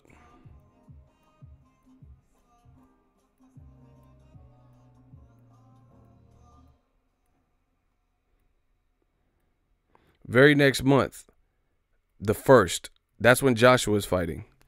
I've only counted 27 days from. So you have 3 extra days, basically. So basically, I could, for $20, I could watch Canelo versus Jacobs, and I could watch Joshua versus Miller, which are both good. You know, they're solid. The Canelo's the real fight I'm looking for. It don't matter if they have the 30-day free trial, and it doesn't matter that you hiked up the price. Were you gonna hike up the price again because I revealed this? You know, oh no, for these months it's $40 now because Ego showed you. Am I lying? And this is the thing. I'm not condoning you guys stream it. Pay for these fights. Pay for the fight. These are a good fight. Cool. So everything I'm saying is 100% like legal. I'm not giving you guys a stream link. I never do no dumb shit like that. I don't give you guys stream links to stream it because I want to grow the sport of boxing. So this is a technicality that, in fact, they have to have seen or know that or prepared for, right? You put your best 2 fights within 30 days, you know? Like if Triple G's fighting Brandon Adams, like June 1st, then it wouldn't be that big because, you know, that's not the biggest fight. But you put your biggest stars next to each other. So yeah, I'm going to buy Dazn and get that for $20, $19.99. Cool. And then now I got your best fights for $19.99. So now explain to me. I told you, new media. That's what I live for. If I'm stupid and lying and ignorant, tell me why I should pay $100 now. When you just scheduled your A-side fighters within 30 days of each other, so I can, even with your price hike, I can buy Dazn for $19.99 that covers me for 30 days, and I can cancel. So, you know, all legally, all HD quality, no, you know, no circumventing, you know, no funny business. So why should I spend $100? Please explain to me. See how quiet it get when the stream king talk? Tell me why I should spend $100 then, when I can get your best fights for $19.99, both of them. The 2 fights that I actually, you know, really care about, that aren't on dates where there's another card has a bigger fight, you know, the day after. or the day before. Can you guys please let me know? Because you guys, see, this is what I'm saying. This is why you can never fuck with me. You know? These dudes be like, oh, 99 is divided by 12 is 833. Yeah, that's cool. I can understand math. But it's 833. Why would I pay up front when I don't know the back half of their calendar?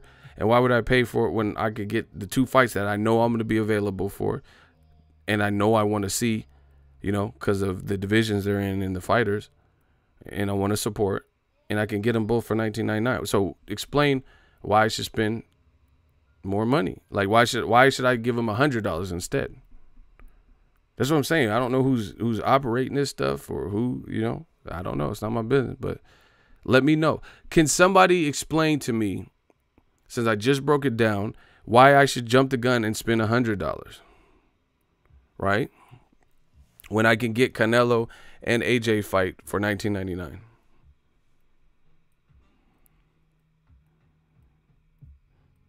James Souza, see, James Souza just bodying you with a whole different point. He said, shit, for $21 more, I could get 2 years of ESPN Plus.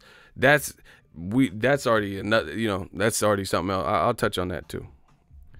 Can somebody please tell me why I would just give him $100 like right now without knowing the schedule? I'll wait.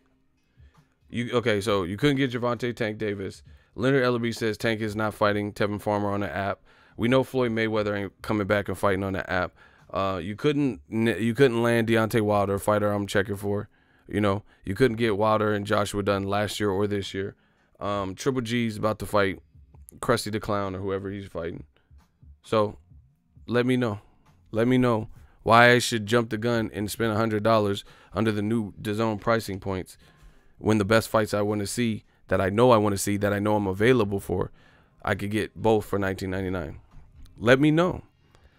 I just spent $100 so I could see Triple G versus, you know, Odell Beckham and the Browns or whatever, whoever he's fighting, you know. Bob Arum was smart to align himself with ESPN. I'm not even an Arum fan, but that's a smart move. Arum he knows business, bro. I'm trying to tell y'all.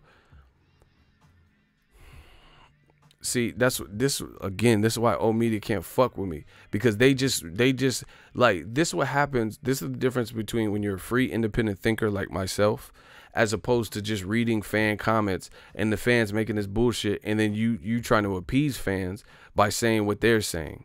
Oh yeah, it's $833 a month, because you're not thinking with your own two brain, or your brain. You're not thinking with your. You're not standing on your own two or thinking with your brain. You know what I'm saying? You're just repeating what other people said. So once again, explain to me now why, instead of spending $19.99 for the 2 fights that I want to see, even under the new pricing structure, why I should just right now, without knowing what the calendar is, give them $100. That's all I want to know. That's all I want to know. It's not a bad thing. If you have a great point, if you know of a fight that I don't know of, or, you know, let me guess, Usyk versus Carlos Takam. Even though I'm not going to be able to see that, because I'm going to support the American WBC heavyweight champion, Deontay the Bronze Bomber Wilder. I can't be in, you know, in Chicago and be at Wilder's fight. I don't have this massive team, massive risk, you know. So let me know.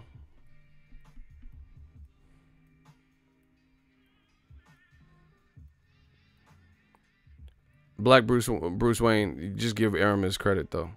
He said, what choice did Bob have with the death of HBO? That don't make sense, bro, because Arum left HBO when they were still alive. That's what helped kill HBO. So your point doesn't make sense, and I know you're a regular. But see, this, look, everything's fair. I'm all the way fair. Arum, what you said doesn't make sense. You said, what choice did Bob Arum have with the death of HBO? So you're basically saying, like, he had to click up with ESPN. That's not true. He was with HBO. They pissed him off, and he didn't like the direction and Peter Nielsen or Neeson or whatever, the way he was running shit. So he partnered with ESPN, and he took Crawford and Loma and all his guys to HBO or to ESPN. But, bro, he left. He's part of the reason HBO went under, because they didn't have Al Heyman had already left, and he took his stable, and they were left with Golden Boy. So that doesn't make sense at all. See, I give credit where credit's due. Aram is part of the reason HBO went under, because they didn't have no fight. They were just left with main events and Kovalev, Igor McCalkin, you know, Golden Boy didn't really have no big. They had like Curtis Stevens, Lemieux. They weren't putting on any, you know. So you can't do that. You can't say Bob Arum clicked up with ESPN because he had to, because he left before they announced they were getting out the business. See, I'm in full ego valley mode, bro. Anything that don't make sense, I'm on it. I don't care what side it is. I don't care who you like. I don't care if you're a regular. I don't care if you're a troll.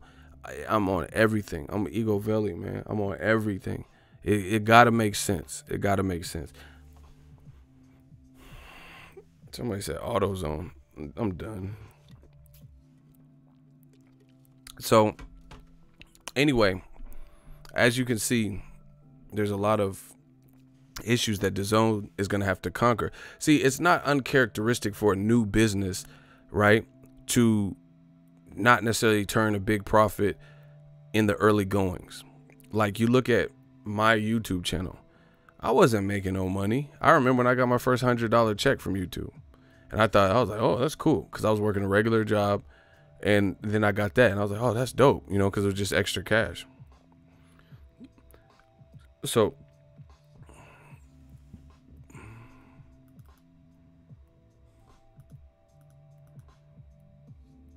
why'd y'all block him? Why did Bruce Wayne get blocked? He's a regular, bro. You didn't have to block him for that, though. He didn't say it. He just laughed, bro. I wouldn't block. Don't block him for that. Anyway, it's not uncharacteristic for a new company to not, you know, make massive profit, because you got to get your feet wet, blah, blah, blah, establish yourself. However, like I said, when I first started YouTube, I wasn't, you know, making what I make now, shit like that. However, and this is a big however, the thing with Dazn is they're also forking over a lot of cash, paying the fighters and rights. And like Aram is saying, Anthony Joshua's sitting up there, and he's missing out on potential. If it's a pay-per-view worthy fight, he's missing on that revenue. You know, he's missing on that revenue, right? So this is what we're talking about. Missing out on revenue, pay-per-view, and they're throwing a bunch of cash. Like, so again, it's not uncharacteristic for a new business to be in the hole when they first started out and, like, you know, have to figure shit out. But the difference being, like, when I first started my YouTube, I wasn't putting myself in debt buying the microphone that I have now, you know, trying to buy cameras, trying to go to fights. That was a work in progress. It took for me to grind, build up the brand, build up my name to the point where I could swing trips and go to Texas from Cali to cover Spence Garcia, you know? So that's the difference. I didn't just come in the game and start forking over a bunch of cash trying to make this work on YouTube. That's the difference. Dazn is throwing out a lot of money.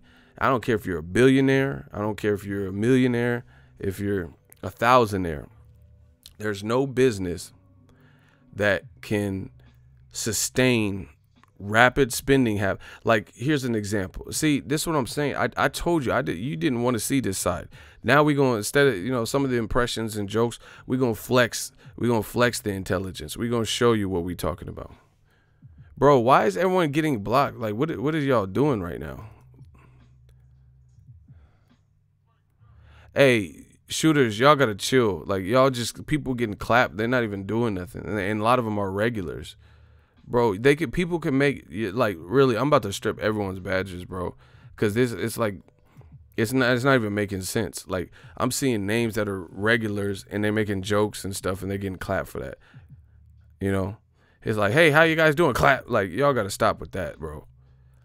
Like, we know who's a troll and who's not. If people keep abusing power, I'm stripping everybody's shit.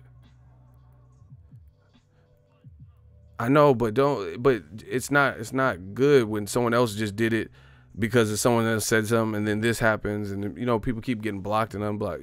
Y'all got to chill. And as a host, it's distracting for me because I'm just like, damn, what are people getting clapped for? And then I go up and look at what they said, and they didn't even say nothing. Y'all got to chill with that. Anyway, Dazn, you know, their spending habits, so that has to be counted. When I started a business, like, it's not like I was making no money on this shit, but also I wasn't trying to put myself in debt, go to cover every fight and spending unnecessary amounts on hotels and gear and different shit like that. That's the difference. That's the part that Dazn needs to figure out, because their spending habits trying to facilitate and make this, like Bob Arum just told you, he said they spending all types of more money than me and Heyman on their events and nobody has Dazn. That's literally what Arum says. So okay, here's an example. I went to Floyd Mayweather. This is all true. I got connections. I went to Floyd Mayweather's daughter's Sweet 16 party. Right? It was in Las Vegas. It was invite only. It was, I forgot what hotel, the Cosmo. I don't remember what hotel it was. The Palms. I don't remember. Floyd rented out a hotel casino room, their conference area. Your boy was there, and the shit was lit. This was Yaya, Money Yaya. This was our Sweet 16 invite only party. Your man's been connected, and it was in Vegas. So my boy knew who he knew, and we went. Right? Big ass room. Everybody was there. I think Robert Garcia was there too. I seen Neno Rodriguez, Jalen Love, Tundra, shout out to them. I just seen all the Mayweather people, hella kids, because it's a Sweet 16. Then out of nowhere, they had that, I forgot what that rapper they had, Lil Future, or whatever dude's name is. They had him, and then they had Future come out. Then Drake came out. We're like, oh shit, this is like a concert. Bro, he had Drake at the Sweet 16. It was like one of them MTV Sweet 16 shows. That shit was lit, right? Drake was like, yeah, I just want to wish Yaya, Money Yaya, it's her birthday. Everybody for her birthday. She just turned 16. Yeah. Drake was out there, and Future, 2 Chainz, whoever the fuck was there. I was like, oh shit, this shit is like, the food was catered. They had hella cupcakes, and like, motherfucker, hostess got a new cupcake. You bite down, all tight shit shooting your mouth, glitter. Mayweather be spending. So I ain't never went to no 16. My friends, they daughters have birthday parties. It's at like jump houses. They barbecue. Chuck E. Cheese out this motherfucker. This dude had Drake there. Yeah, I was running through the sick with my woe. You know how that go. Them motherfucker. I'm like, oh shit, Drake is this? What? This shit was lit. And my phone died. I was hella mad. I was turned up. I was running through the sick. Y'all give it up for Yaya. I came all the way from Toronto. Like, y'all know. I was like, oh shit, Drake and this motherfucker. Right? But the point is this. The shit was turned. That wasn't no ordinary shit, bro. That was no ordinary 16-year-old birthday party. But it's Floyd Mayweather. Then he had like Jamie Foxx and Tank and like the singer Tank doing like, oh, Money Yaya, good seeing you, happy birthday. It's like this big screen. And then there's all these celebrities like LeBron James, and all these people wishing her a happy birthday.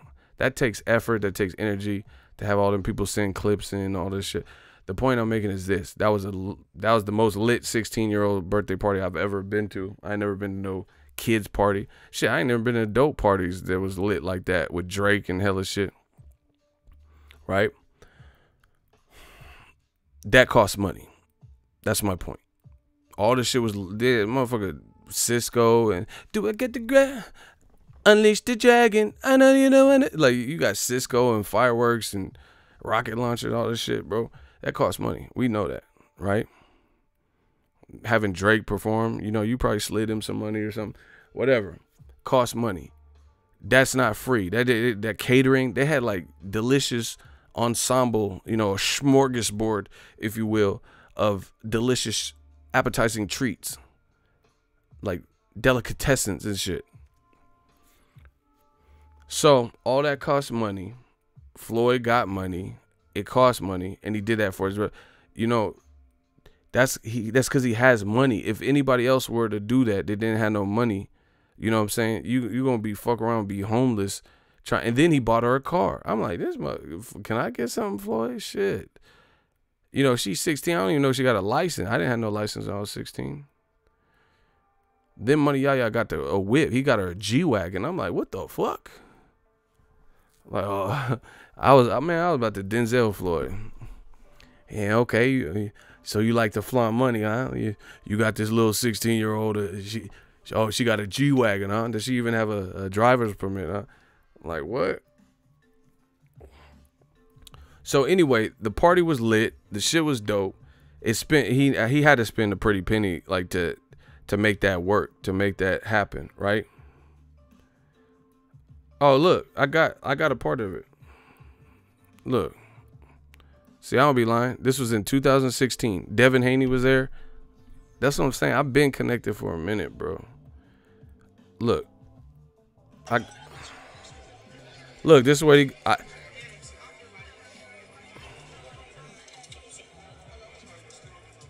look. We was all outside. Floyd, that's what I'm saying, man. Your boy been connected. Floyd had the diamonds dancing. Anyway, the reason I'm talking about that is because he had to clearly spend a lot for a 16-year-old birthday party, right? So if you don't got it like that, then that would be overkill. That would be OD, and you would fuck around and be evicted trying to stunt too hard. Dazn is stunting right now and putting on these big shows like in like that auditorium or whatever the venue they use in Chicago. You rented out that nice ass facility for Thomas Delorme versus Jesse Vargas. Now I don't know the going rates for something, but it looks like it was a nice place in Chicago. And you rented that out, and your main event was Jesse Vargas versus Thomas Delorme. And I think there was another fight. This is what Bob Arum is talking about. Why would you rent a big ass facility in Chicago, a new nice ass venue for Thomas Delorme, Jesse Vargas, and you're not even the only or best fight that particular night? Yeah, and Delorme was driving Ubers. That don't even make sense, bro. You could have had that fight at Radio Shack. Actually, they don't have Radio Shack anymore. But you get what I'm saying? Like, it just wasn't a big fight that justified. That's why you see he put that man Gerald Miller in Baghdad Dinu in the barnyard. They had horses reffing the fight and shit. You know, what the fuck is this, bro? I ain't never seen no boxing in no... They fight in like the Fight Club and shit. In a dungeon underground and shit now. Bro, they gotta chill with that. Like, you can't be renting out. You know what I'm saying? Like, Floyd could do that type of stuff, like for his daughter's birthday, because he got so much money. So that's a tax write-off for him. You got to get something back for that. How many tickets you sell for Thomas Delorme? That's why none of this information ever come out. How many tickets Jesse Delorme sell? Jesse Vargas Delorme sell? You know, you have to be able to. I'm just telling you simple business. I don't care if you're a billionaire. I'm not a billionaire, not a millionaire, you know, but I'm just telling you simple business. This is just simple ass business. You have to be able to justify what you're doing. You know, imagine if I'm like, let's say I have this is why I try to urge people that get on this YouTube, develop a brand first. Everybody wants to get the nicest camera, get the mic I have, or, you know, something that sounds good, but it's not even, some of this stuff is not in your price range, or it's not justifiable. Like, you don't know what you're doing. It took me years to get the gear that I had. Years. I had to go through other gear and then sell it and, you know, different things to get where I'm at. But see, some people run up their credit cards and shit trying to do this, and you haven't even made a splash in the YouTube scene. That's why it's super discouraging when you don't achieve the level of success that you thought you would, because you fuck around and put yourself in debt over it. He said they should have fought at Golden Corral. Hey, bro. Hey, y'all wild. No, but you guys, what I'm saying, it has to be justifiable what you're doing. Dazn put, somebody look it up. Jesse Delorme, that fight, Jesse Vargas. Look at the venue. It's a nice ass venue. But that wasn't a big ass fight like that, you know. Spending has to be, you have to be able to justify what you're spending. And even like, I'm not, see, this is like, ultimately it doesn't matter to me if Dazn, you know, good luck to them. But I'm saying it doesn't matter. Like, it's not my money. I'm not losing. I'm doing my thing. So they don't hurt me. But you have to make sense. Like, I just don't understand some of the spending habits. That's just what it is. From the outside looking in, I don't. And it sounds like other people like Bob Arum don't. Like, for example, Dazn coming out, they paid YouTubers to cover their fights. Small fights, fight cards that weren't even that big. The reason you know is, like I said, if you're a West Coast channel and you never cover all the major fights in other areas, but then you're going out to Chicago or Detroit and going to these different areas for small fight cards, but you weren't at Danny Garcia versus Sean Porter, which was a big fight, a bigger fight in the East Coast. You weren't at Wilder, Luis Ortiz. You weren't at Lamont Peterson, Errol Spence. That's how you know, because DAZN was paying. They didn't offer to pay for me. The deal, they wanted me to promote the app or whatever. That's the email that I had, right? So why, again, they stopped doing that. They pulled the plug on that. Why are you paying people to cover your event and try to give it exposure? But then at that, you're not even paying necessarily. I don't know. I'm not trying to offend anyone. I don't know who all they paid, but I just know they paid some people. But you're not even paying Ellie or me or somebody with a, you know, a large enough channel where it's going to impact your bottom line. And like, see, this is what I'm saying. People don't understand. Like, this YouTube shit is powerful. This YouTube is powerful. Whether you like me or don't like me, I have more influence than I'm an actual influencer on this platform. So if you put me in a hotel, I'm always gonna, I got nice equipment and stuff.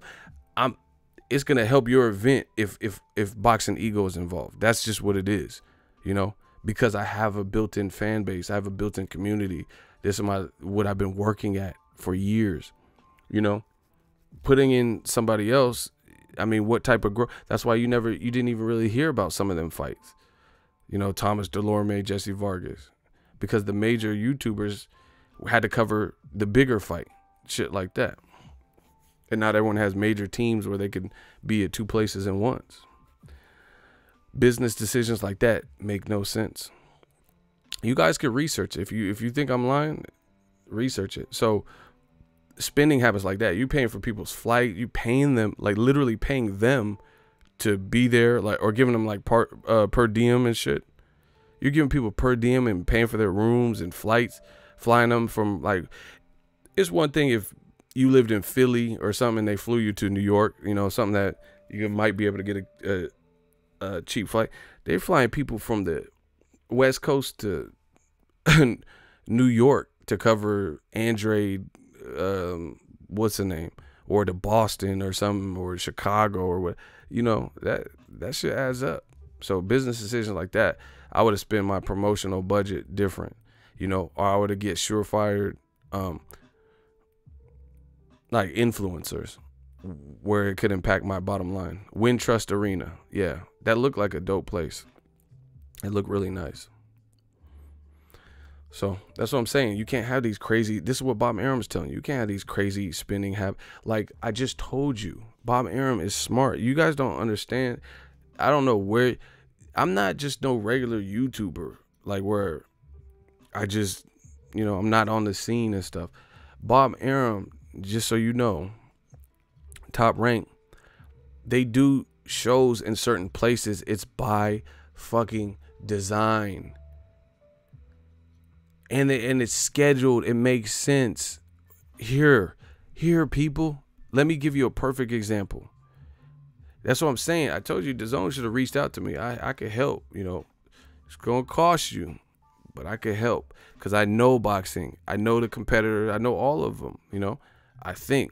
Here's an example. Do y'all want the Stream King to give y'all an example? I'll break this shit down. I told you, we not taking no shorts, no losses. We getting straight to the bag, straight to the money, and we'll break this down. I'm gonna make you guys understand what I'm talking about. If y'all want to hear this point, can I get a hell yeah? I'm not playing no games. We breaking this down because y'all keep asking me about it, and then you keep, oh yeah, so and so, listening to whoever. I'm gonna tell you what I'm talking about. New media shit. I'm gonna prove to you the stuff I'm saying.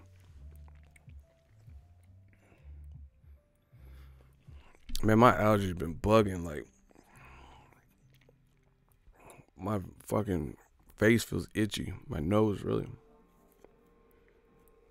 All right. Perfect example.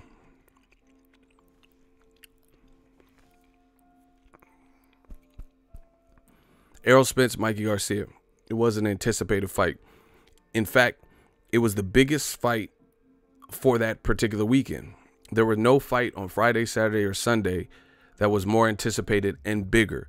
So, you're up against the biggest fight that weekend. Just like Canelo Jacobs happens to be the biggest fight that weekend. There is no fight on Friday, Saturday, or Sunday in boxing that will be bigger than Canelo versus Jacobs. Or when Floyd fought. When he fought Cotto and Canelo, there's no fight on Friday, Saturday, or Sunday that were bigger than Floyd fights. So now that it's understood, Mikey Garcia, Errol Spence, whether you loved it or hated it, it was the biggest fight that weekend. Dazn decided to put Tevin Farmer versus the Jonu, a UK guy versus a Philadelphia fighter, give him a hometown fight. Put Gabe Rosado versus Matt Selesky, on the card. Danny Jacobs, he has probably more momentum than Rosado, and he actually beat Selesky. And I get Rosado's from Philly, but that fight didn't do that craziest viewership. Jacobs, and it was a good fight. It was on HBO, an established network. It didn't even do the craziest viewership on HBO, right? Just look up the numbers. I don't remember the exact number, but I remember it didn't do the craziest viewership with Matt Selesky when he was undefeated. So even though you're supplementing with Gabe Rosado, Selesky, which is a cool fight, and he's from Philly, Tevin Farmer and Jonu, I still feel like those fights aren't necessarily the biggest, and you're putting them a day before a much bigger fight. Like, it's a chance when you do stuff like that. There's a chance that people from the East Coast who would have went to go see. This is why I'm saying Eddie Hearns, he doesn't understand the American market, because this is how you hurt that fight. Tevin Farmer, I'm sure he had a lot of people from Philly maybe come, but even other people from surrounding areas, like, that aren't too far to get to, Jersey and New York, they might have went out to that fight, if there was nothing else going on. But what happens is you have a bigger anticipated fight. I know because I was there. I met people from the East Coast who came down to Texas to go see Errol Spence versus Mikey Garcia because it was a bigger fight. I literally met people like, oh, hey, bro, what you from? One dude was from Alabama, which is down south. But one dude was from Alabama. I did a live stream. Remember, I did the live stream after the fight. And the dude, I was like, where you from, man? He was like, Alabama, right? But then I met people like off the camera and stuff, and they were from the East Coast. So that's a downside, because East Coast people, they might have went to Tevin's shit, but it just so happens you staged it on the same like surrounding days as the Wilder weigh-in in a completely different region. So it's not like they could have, it wouldn't be practical to fly from the East Coast, go to Texas for the weigh-in, then, go see Tevin Farmer in Philly, and then fly back to Texas for a fight. Do you get what I'm saying? Those things don't make sense. It's not practical. Mikey and Errol fought, packed house, did cool on pay-per-view. This is what Top Rank did. This is what I'm telling you. Aram is people. He has a team. He's been in the game for a minute. Top Rank, however, put an Irish fella who's an Olympian, Mick Connellan, on a card on Sunday, the day after. The reason I know this is because I know, but Mikey Garcia's brother, Robert Garcia, flew to New York and trained some people. He was training some people on that card.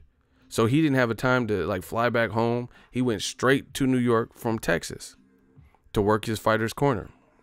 Then you seen Andre Ward. He did a couple of good interviews and he was talking about Spence Garcia, right? They did this on St. Patrick's Day. That requires planning. Irish fighter and Olympian. Errol Spence Jr. and Mikey Garcia has already ended. Irish St. Patrick's Day. You did it. They did it after, and they planned an Irish fighter to fight in New York, where there's a lot of Irish people and Irish pubs, you know, Boston, New York area. And then he's having a fight on St. Patty's Day. So what has better planning? Dazn putting a Philly fighter, Tevin Farmer, in with the guy from the UK the day before Errol Spence, Mikey Garcia. Whereas even if you're from the East Coast and you want to go out to see Tevin Farmer, you're not going to prioritize that necessarily over going to see the bigger event, which is a spectacle at AT&T Stadium. Versus Bob Arum and his team had the wherewithal to plan and say, yo, we got Mick Connellan on St. Patty's Day the day after. So Bob Arum and Top Rank, here's the thing. It's like good cooking. If someone cooks something that's good, you don't really know what the fuck they put in necessarily to make it taste that way. You just know the taste, you know the final result. So until I break this stuff down, some of you guys just, you know, that's just what happened. You get what I'm saying? It's just what happened. You're not thinking about it like that. But this is my job. This is what I do. Bob Arum put himself in a position to capitalize in a place with the Irish population, with the Irish fighter on St. Patty's Day, and not have to compete with Mikey Garcia versus Errol Spence. That can't be said with Dazn. That can't be said. They had to, because they were the day before. So you tell me what makes more sense. I told you, I'm destroying everything in my path. What makes more sense? Not competing with the bigger fight, but in fact doing it after and then capitalizing on the fact that it's St. Patty's Day with the Irish fighter in New York, East Coast, where they have a lot of Irish pubs, and people will come out, or people can fly back home after the Spence fight in the morning and go see that fight in the evening, or Tevin Farmer versus not really a known UK name in America. I never even seen Jono fight, ever. So you tell me what makes more sense. And it doesn't even matter who, because I think Mick Connellan, I want to see him step up in class, but it don't even matter who he said. I know the Top Rank card made more sense. You know, just because it's an Irish fighter on St. Patty's Day. I could do this all day. That's what I'm saying. That's why when I'm hearing like people from the UK, and you know, I'm sure there's UK channels saying this stuff, you don't understand the scope of America if you haven't been here. You don't understand these little things.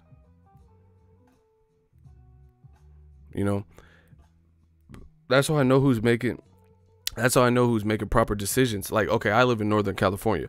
Fresno is 3 hours away. Top Rank keeps doing little cards in Fresno. You know why? Because they making fucking money out there. There is a heavy Hispanic, Mexican population, right?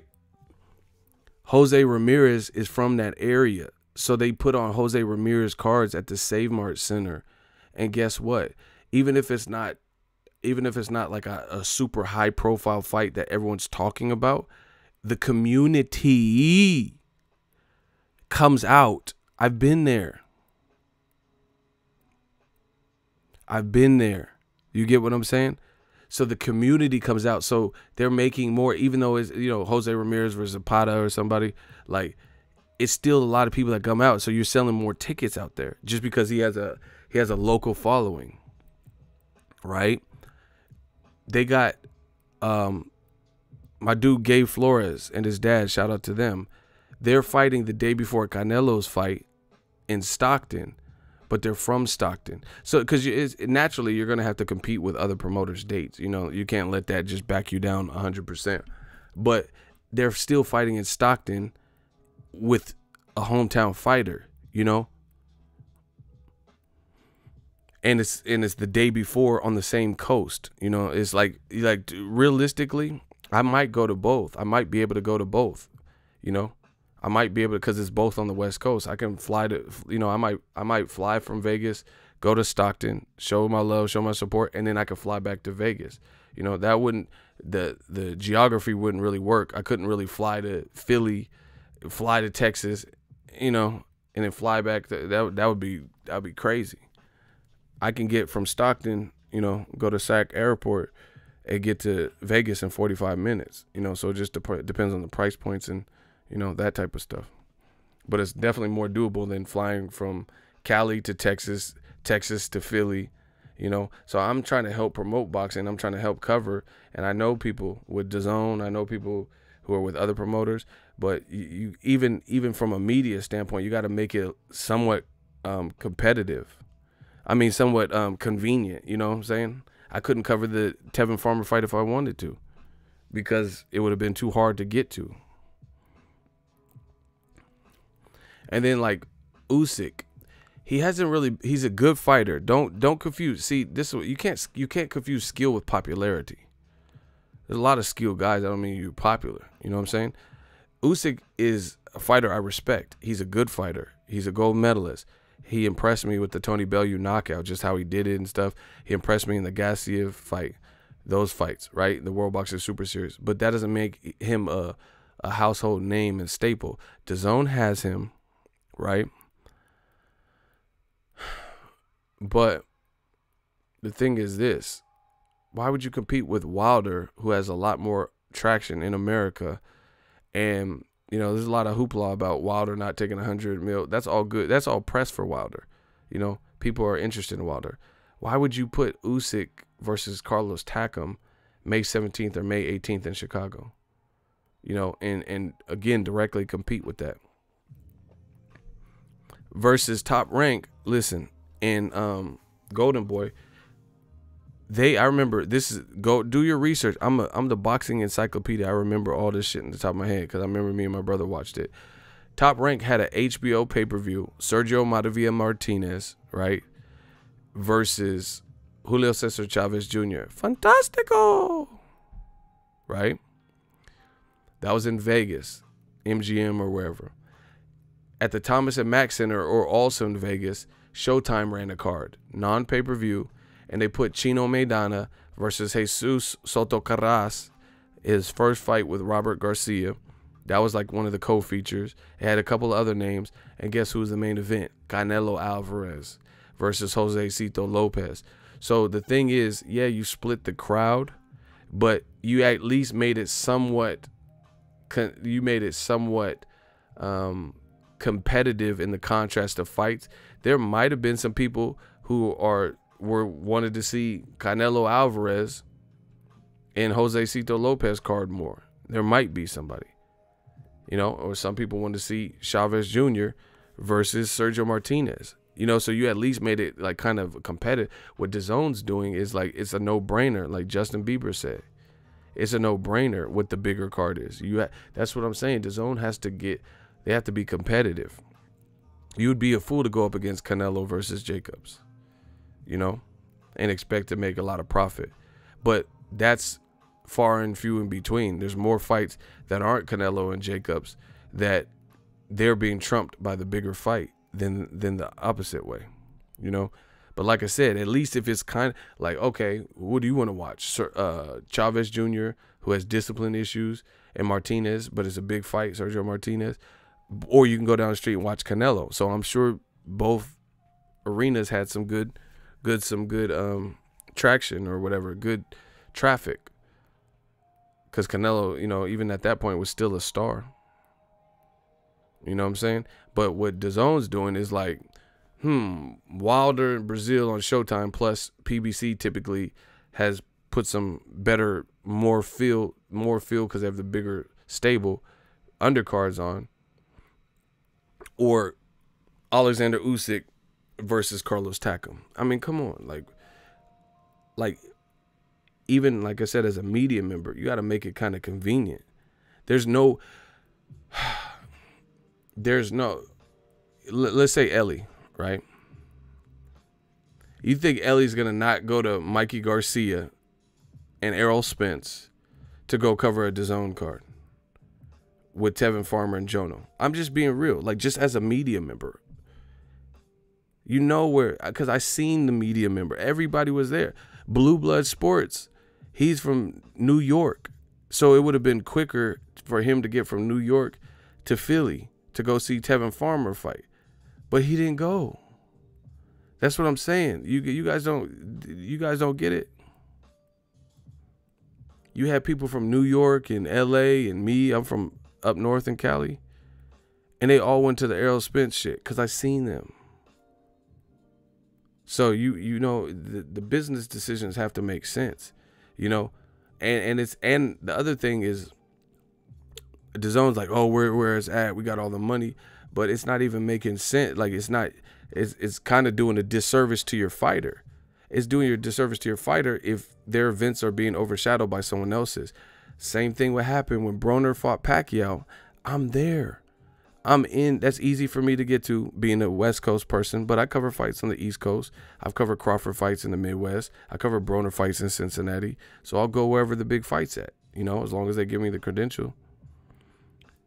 Broner's fighting Pacquiao in Vegas, and then you put in New York, Demetrius Andrade versus Boo Boo. So you have New York media members or East Coast media members that flew out for Broner Pacquiao. That's not, you know, so you're taking away, that's the other thing that's not good. You're taking away exposure, and you're already taking away exposure just being on the app as you try to grow, and not everyone has the app. But then you're also taking away exposure based on the fact that you're staging Andrade, who a fighter I like watching, on the same night as, or the same week as Broner and Pacquiao. So I didn't even get to see that Andrade fight. When Andrade was on HBO, I never missed no Andrade fights. You know, because they weren't scheduling like that. They weren't scheduling. HBO was the benchmark, you know, or Showtime, you know, and they didn't like each other per se, but they had kind of an understanding, like they weren't competing as much like every single week. So DAZN got to figure that stuff out, because it's like, even if as media members, even if we wanted to go to that fight, they're making it inconvenient to cover that fight, because as a YouTuber, we got to go where the money's at. You know, we got to go to the bigger event, unless there's a personal tie that, you know, directly links you to going to a smaller fight.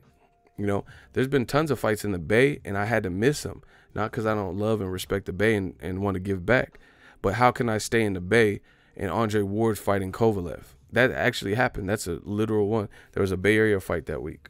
You know, I definitely would have went, but I can't go to one of the biggest fights of the year, Ward Kovalev in Vegas, not go to that to cover a fight in the Bay, and then expect to survive in this, you know, cutthroat industry.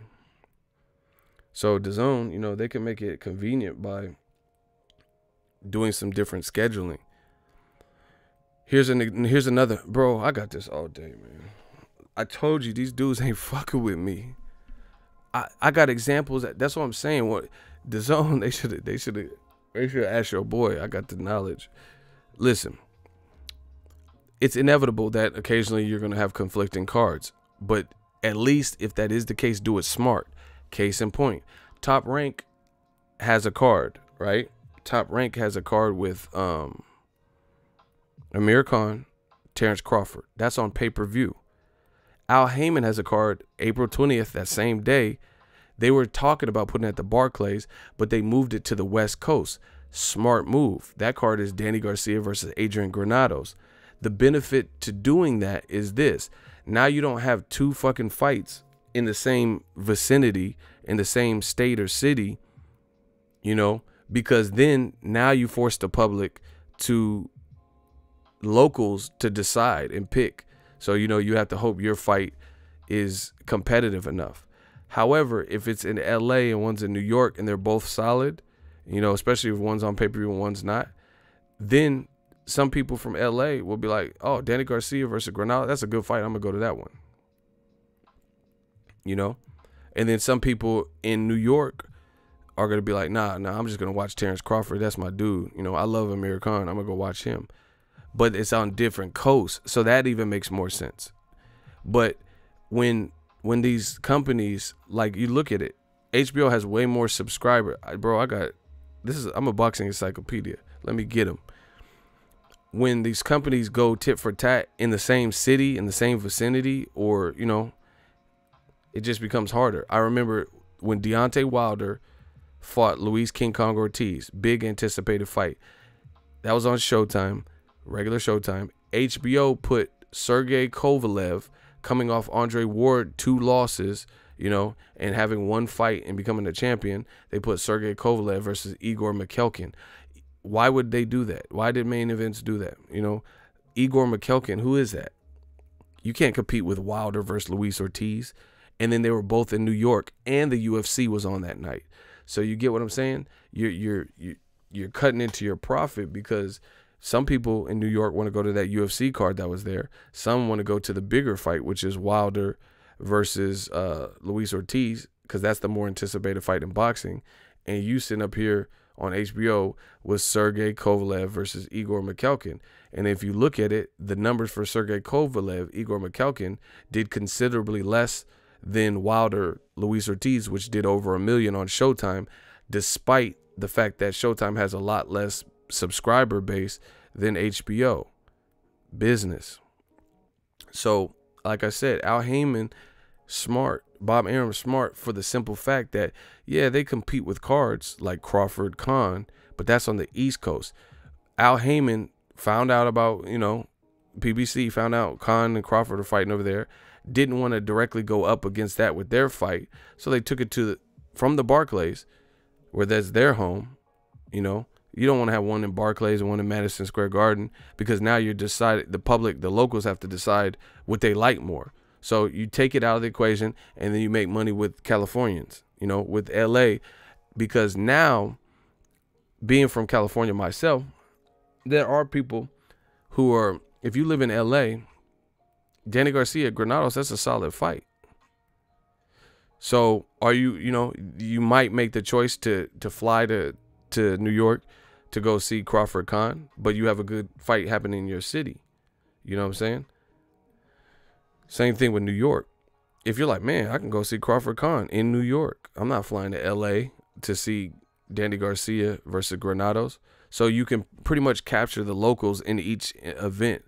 However, when it comes to Demetrius Andrade versus Artur Akov in New York and Broner Pacquiao on the West Coast, you had New York journalists and people from that area, Boston, you know, who probably cover Andrade and like Andrade, that flew to Vegas. That's the difference. You know, you have people that, like, media people. That's why some of those DAZN people, you don't see that many media people at those fights. You get what I'm saying? Because they're doing it on conflicting days. That's a problem. You know? That's the problem. You know? Because people are going to go where it's at. You know, if it's just weird decisions and scheduling and stuff. Like I said, it's telling you what here's what they think about you.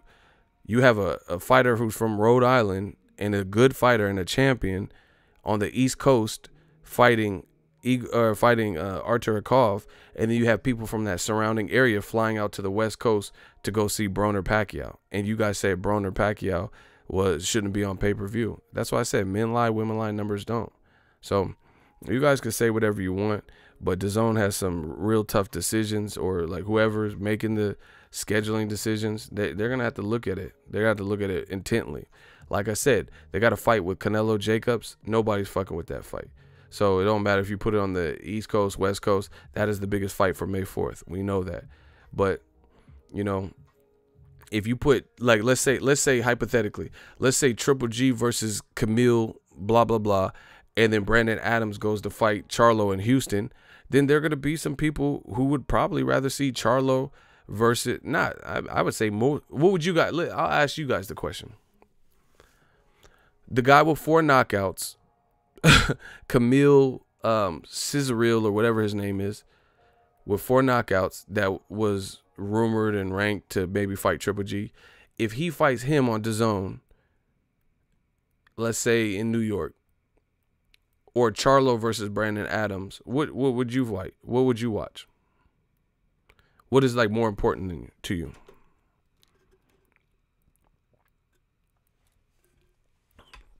or Triple G fights, Brandon Adams, Camille, dude, one of those guys, and then Jermell Charlo fights on the same night against Tony Harrison in a rematch.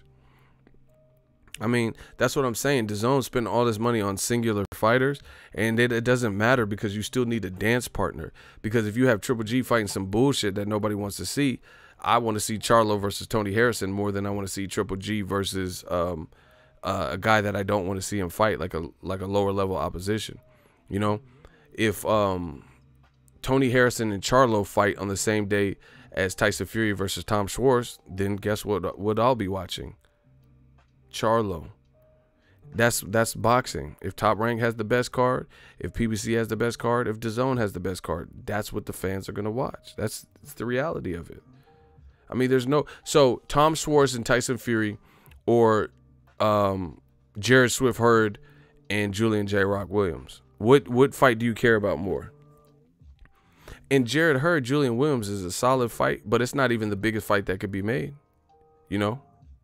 What would you rather watch?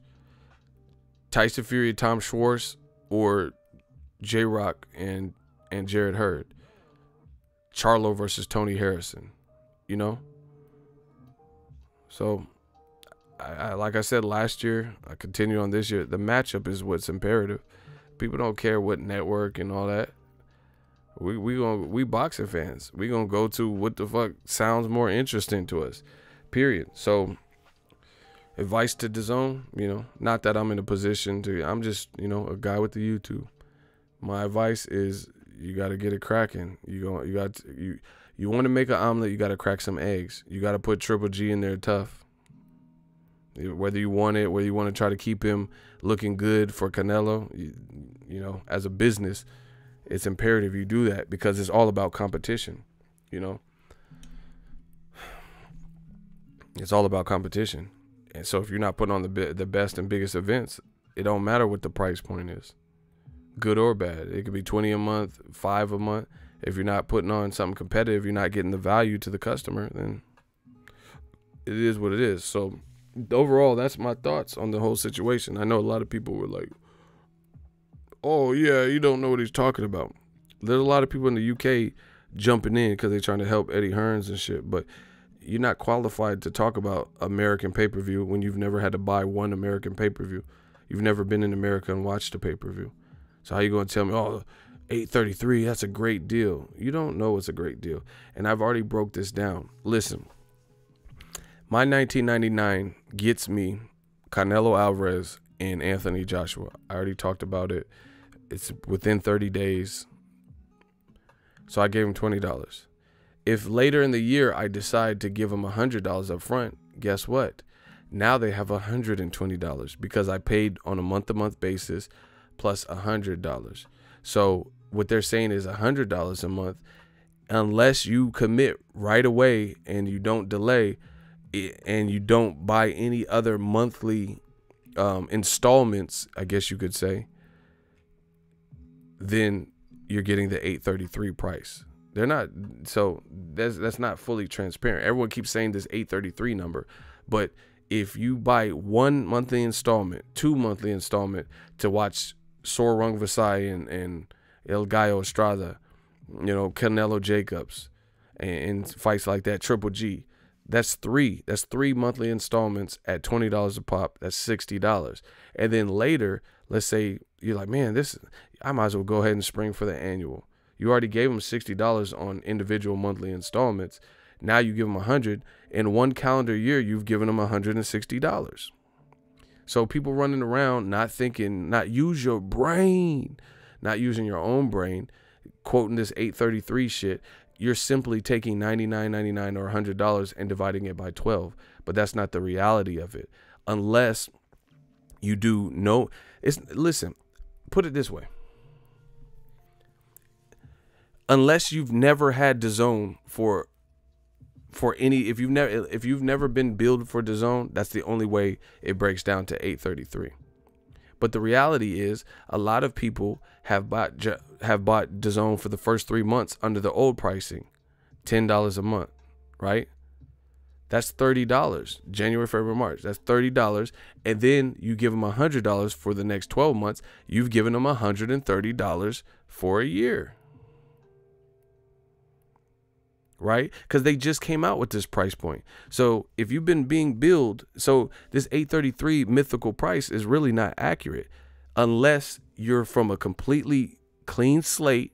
You've never given them any of your money for, this year, and you don't do any monthly installments. If you just buy right now, $99.99, then it breaks down for the next 12 months at $833. You guys got to understand, this is simple math. If you've given them $10, $20, $10, anything, and then you do the 100, it doesn't break down to $833 anymore because they already had monthly installments from you, be it $10 a month, $20 a month, be it $10 for 1 month or $20 for 1 month, because now 100 plus 20 is 120. 120 divided by 12 is not 833. Boom.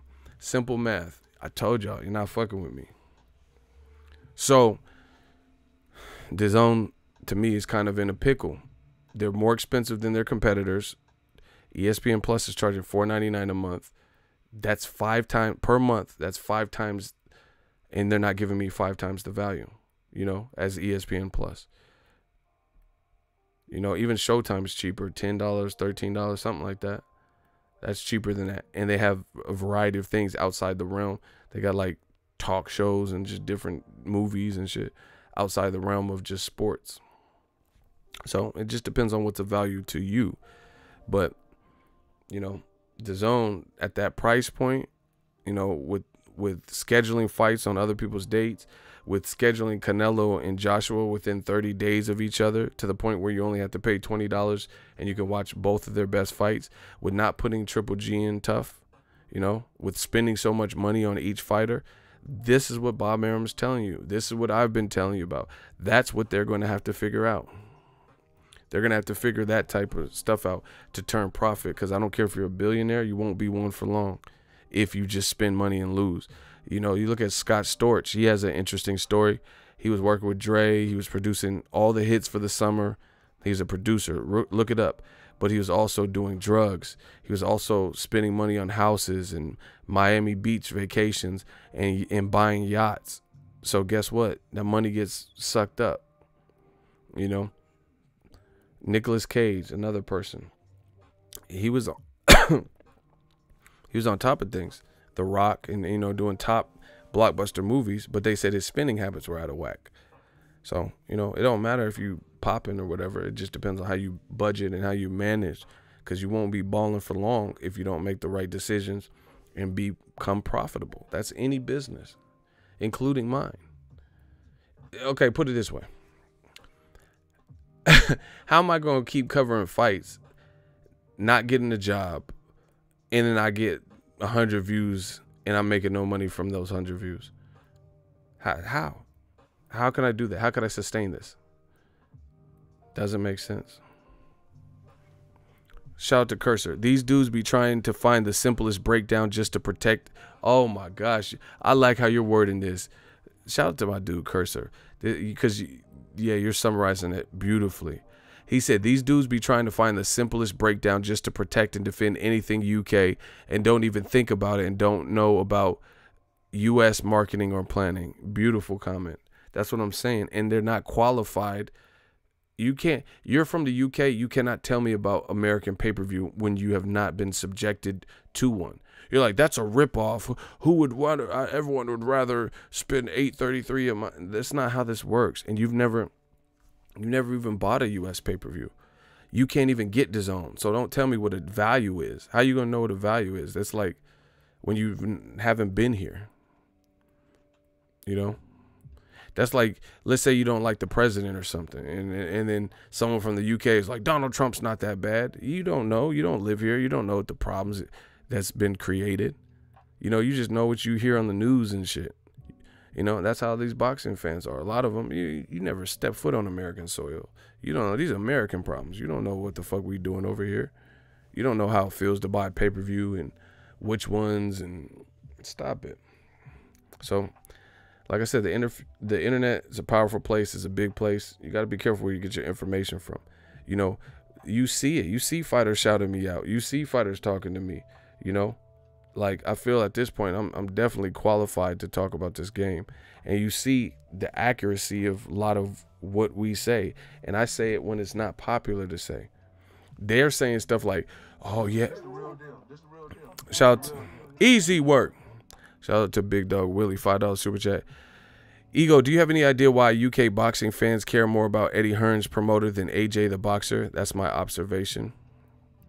I don't know. Complexion for the protection? I don't know. You got to ask them. I don't know. Yeah, because I do see them. They kind of defend Eddie Hearn interviews more than AJ, you know. So maybe there's some other hidden reason. I don't know. You would have to ask them that. But thank you for the super chat. Appreciate you for the comment. But yeah, man, like these are the things that DAZN, like I said, they have to figure out. Crazy spending habits. They have to have a big fight. And then the part about it is if Eddie Hearn came over so aggressive, rubbing American promoters the wrong way, they might starve you out now. You know? Like, no, we're not making Gervonta Tank Davis. Okay, put it this way. I'm not even being funny. I'm not trying to pick sides. I know Tevin Farmer. I know Gervonta Tank Davis. Much respect to both of them. But they're currently involved in what could be, you know, a pissing contest between networks and platforms. So let's play the game. You know, this is not my personal opinion. Shout out to both of those young black men. But let's go through it. Who has more options to fight for big money fights that are like ready-made, more so in-house or relatively easy to make? Tevin Farmer or Gervonta Tank Davis? And keep this in mind. I'm saying if they don't fight each other also. But also keep in mind, I'm talking about fights and fight cards that they could fight on that take them to superstar potential pay-per-view status. You know, like, so they're fighting on cards or fighting, headlining at venues and whatnot that take them, and then they're fighting on cards that people want to be a part of and stuff that take them into like, oh, this person could be a pay-per-view star. Tank by far, Tank by far. See?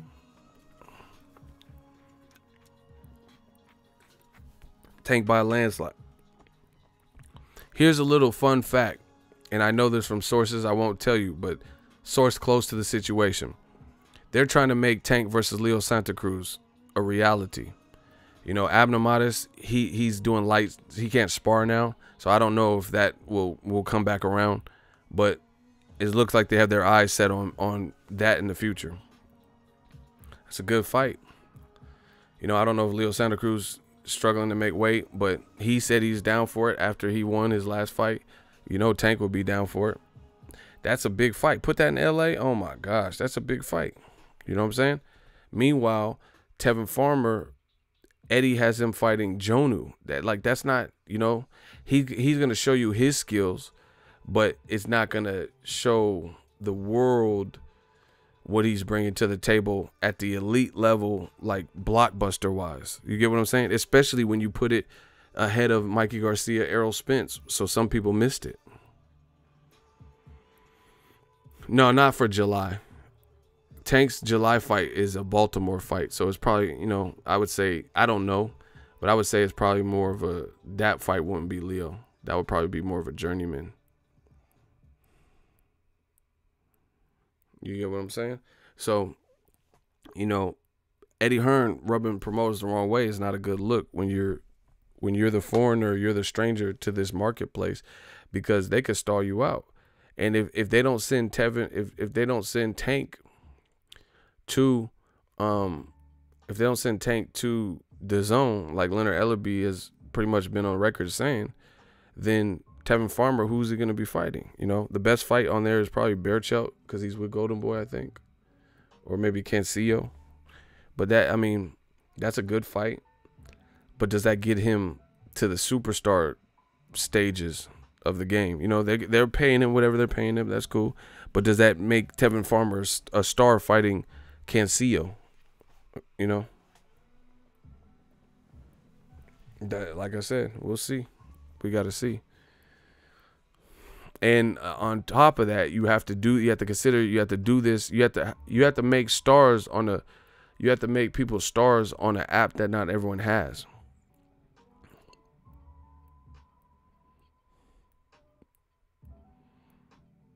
You know, that's why pay-per-views, they said pay-per-views dead, right? Tank got 1 million followers. I'm sure it didn't hurt that he fought on Mayweather-McGregor pay-per-view. Do you get what I'm saying? Mayweather-McGregor, see, that's what I'm saying. You got to look, not even just the main event fighters, just putting him on big cards. Like Tank fought on Mayweather-McGregor as like one of the co-features. Badu Jack fought on one. That gives you more exposure. Badu Jack fought on Mayweather-McGregor and got a stoppage. And then he had a crazy cut on Broner Pacquiao. So people are familiar with Badu Jack just because they ordered the pay-per-view for big high-profile fights. So Tank, Badu Jack, stuff like that, if they're recurring on pay-per-views and big cards that people are getting, it's not like someone necessarily bought the pay-per-view just because of Badu Jack, but it doesn't matter because he gets the trickle-down effect. People still get to see him and watch him work because he's on Broner Pacquiao card versus Marcus Brown, because he's fighting against Nathan Cleverly on Mayweather-McGregor, which sold 4 million plus pay-per-views. So on a streaming app, how is the world going to see this? Is what Aram is talking about. How is the whole world get to see Katie Taylor, Daniel Roman, when not everyone has the app and they haven't really put on the biggest of events? And then they have a lot of filler fights. Like, my personal opinion, like I said, they could do whatever they want. It's whatever. You know, I don't even know what to say anymore, bro. It's just whatever. My personal opinion, I would have put Ryan Garcia on Daniel Jacobs' Canelo card. But since they have to fill up dates because they have 100 dates, they gave Ryan Garcia his own date. And nobody... Hold on. Oh, shit. Is he fighting right now? Oh, shit. Hold on. Oh, shit. I got scared.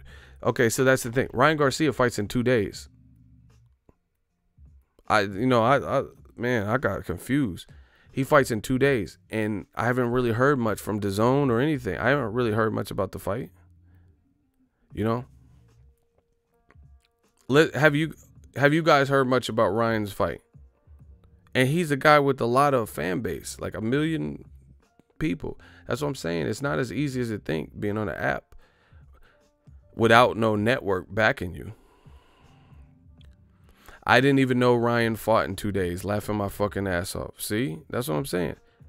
He's the headliner. That's what I'm saying. These are the DAZN cards. Yes, he's the main event. That's what I'm saying. I would have put Ryan Garcia on Canelo Jacobs. They got the same trainer, and that would have got him a lot of exposure.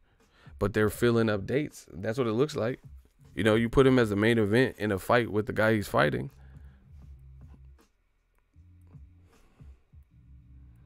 See, that's what I'm saying. The zone has, I don't know how else nice to say it. They got a lot of fights, main events that they be like PBC undercard fights as the main event. You know, like Tevin Farmer fought Jono. I never even seen the Jono dude. Before that, he fought Fonseca. You know, what's the difference between Jono and Fonseca? But yet one was a co-feature that got bumped up because David Lemieux got dehydrated or whatever. And then the Tevin Farmer date was a main event. You know, is there really a stark contrast in Tevin Farmer versus Jono and Fonseca? You know, does one really stand out? That's what I'm saying. You have to have big fights. It's just the reality of it. So DAZN kept bragging about we got all the money and the rights fees and all that. That's what's up. But you still gotta have big fights. Like Golden Boy, before they partnered with DAZN, they put Ryan Garcia's fight, his main event fight, on Facebook. They put it on Facebook, y'all. And guess what? It was a good fight. And that opponent, to me, ain't much more heralded or worse than who he's fighting now. So put that in perspective. Ryan Garcia fought on Facebook for free against an opponent who had challenged and had some fights with big names, but he wasn't really a big name himself. That fight was on Facebook. And he has an opponent who you would say in Jose Lopez. He ain't no big name or anything. And then that's on Dazn. That's what I'm saying. Dazn, some of the dates, they're putting on stuff that Golden Boy would put on ESPN when they had that deal, or Facebook. Like they had JoJo Diaz versus so-and-so on Facebook, Ryan Garcia versus so-and-so on Facebook. But now it's part of the Dazn umbrella. You know, that it just doesn't make sense unless it was like a different level of, like, hold on, I'll tell you what fight it was because I'm sick of this shit. I told y'all not to mess with me, bro. Y'all would not leave me alone. So we're going to talk about it.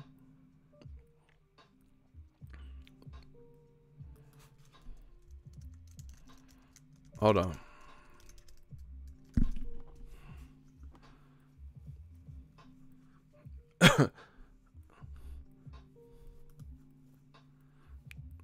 I told you, I'm gonna make you respect me.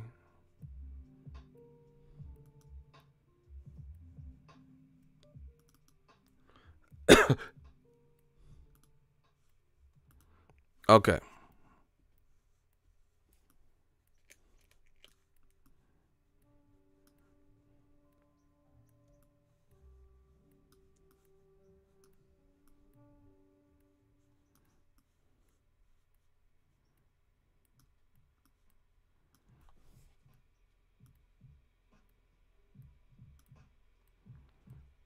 All right. Ryan Garcia, 17-0.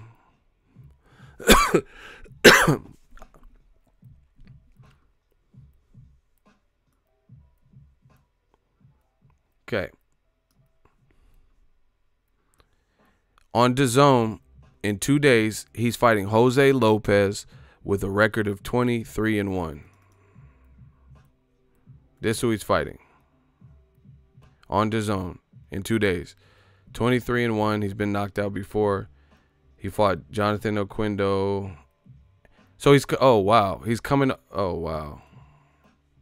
So his last fight, he got knocked out in 6 rounds. You see that? So Ryan Garcia's opponent just got knocked out in his last fight. See, this is what I'm talking about, people. You guys see that? So his last, hold on. This shit is so big. Hold on. This is what I'm talking about, y'all.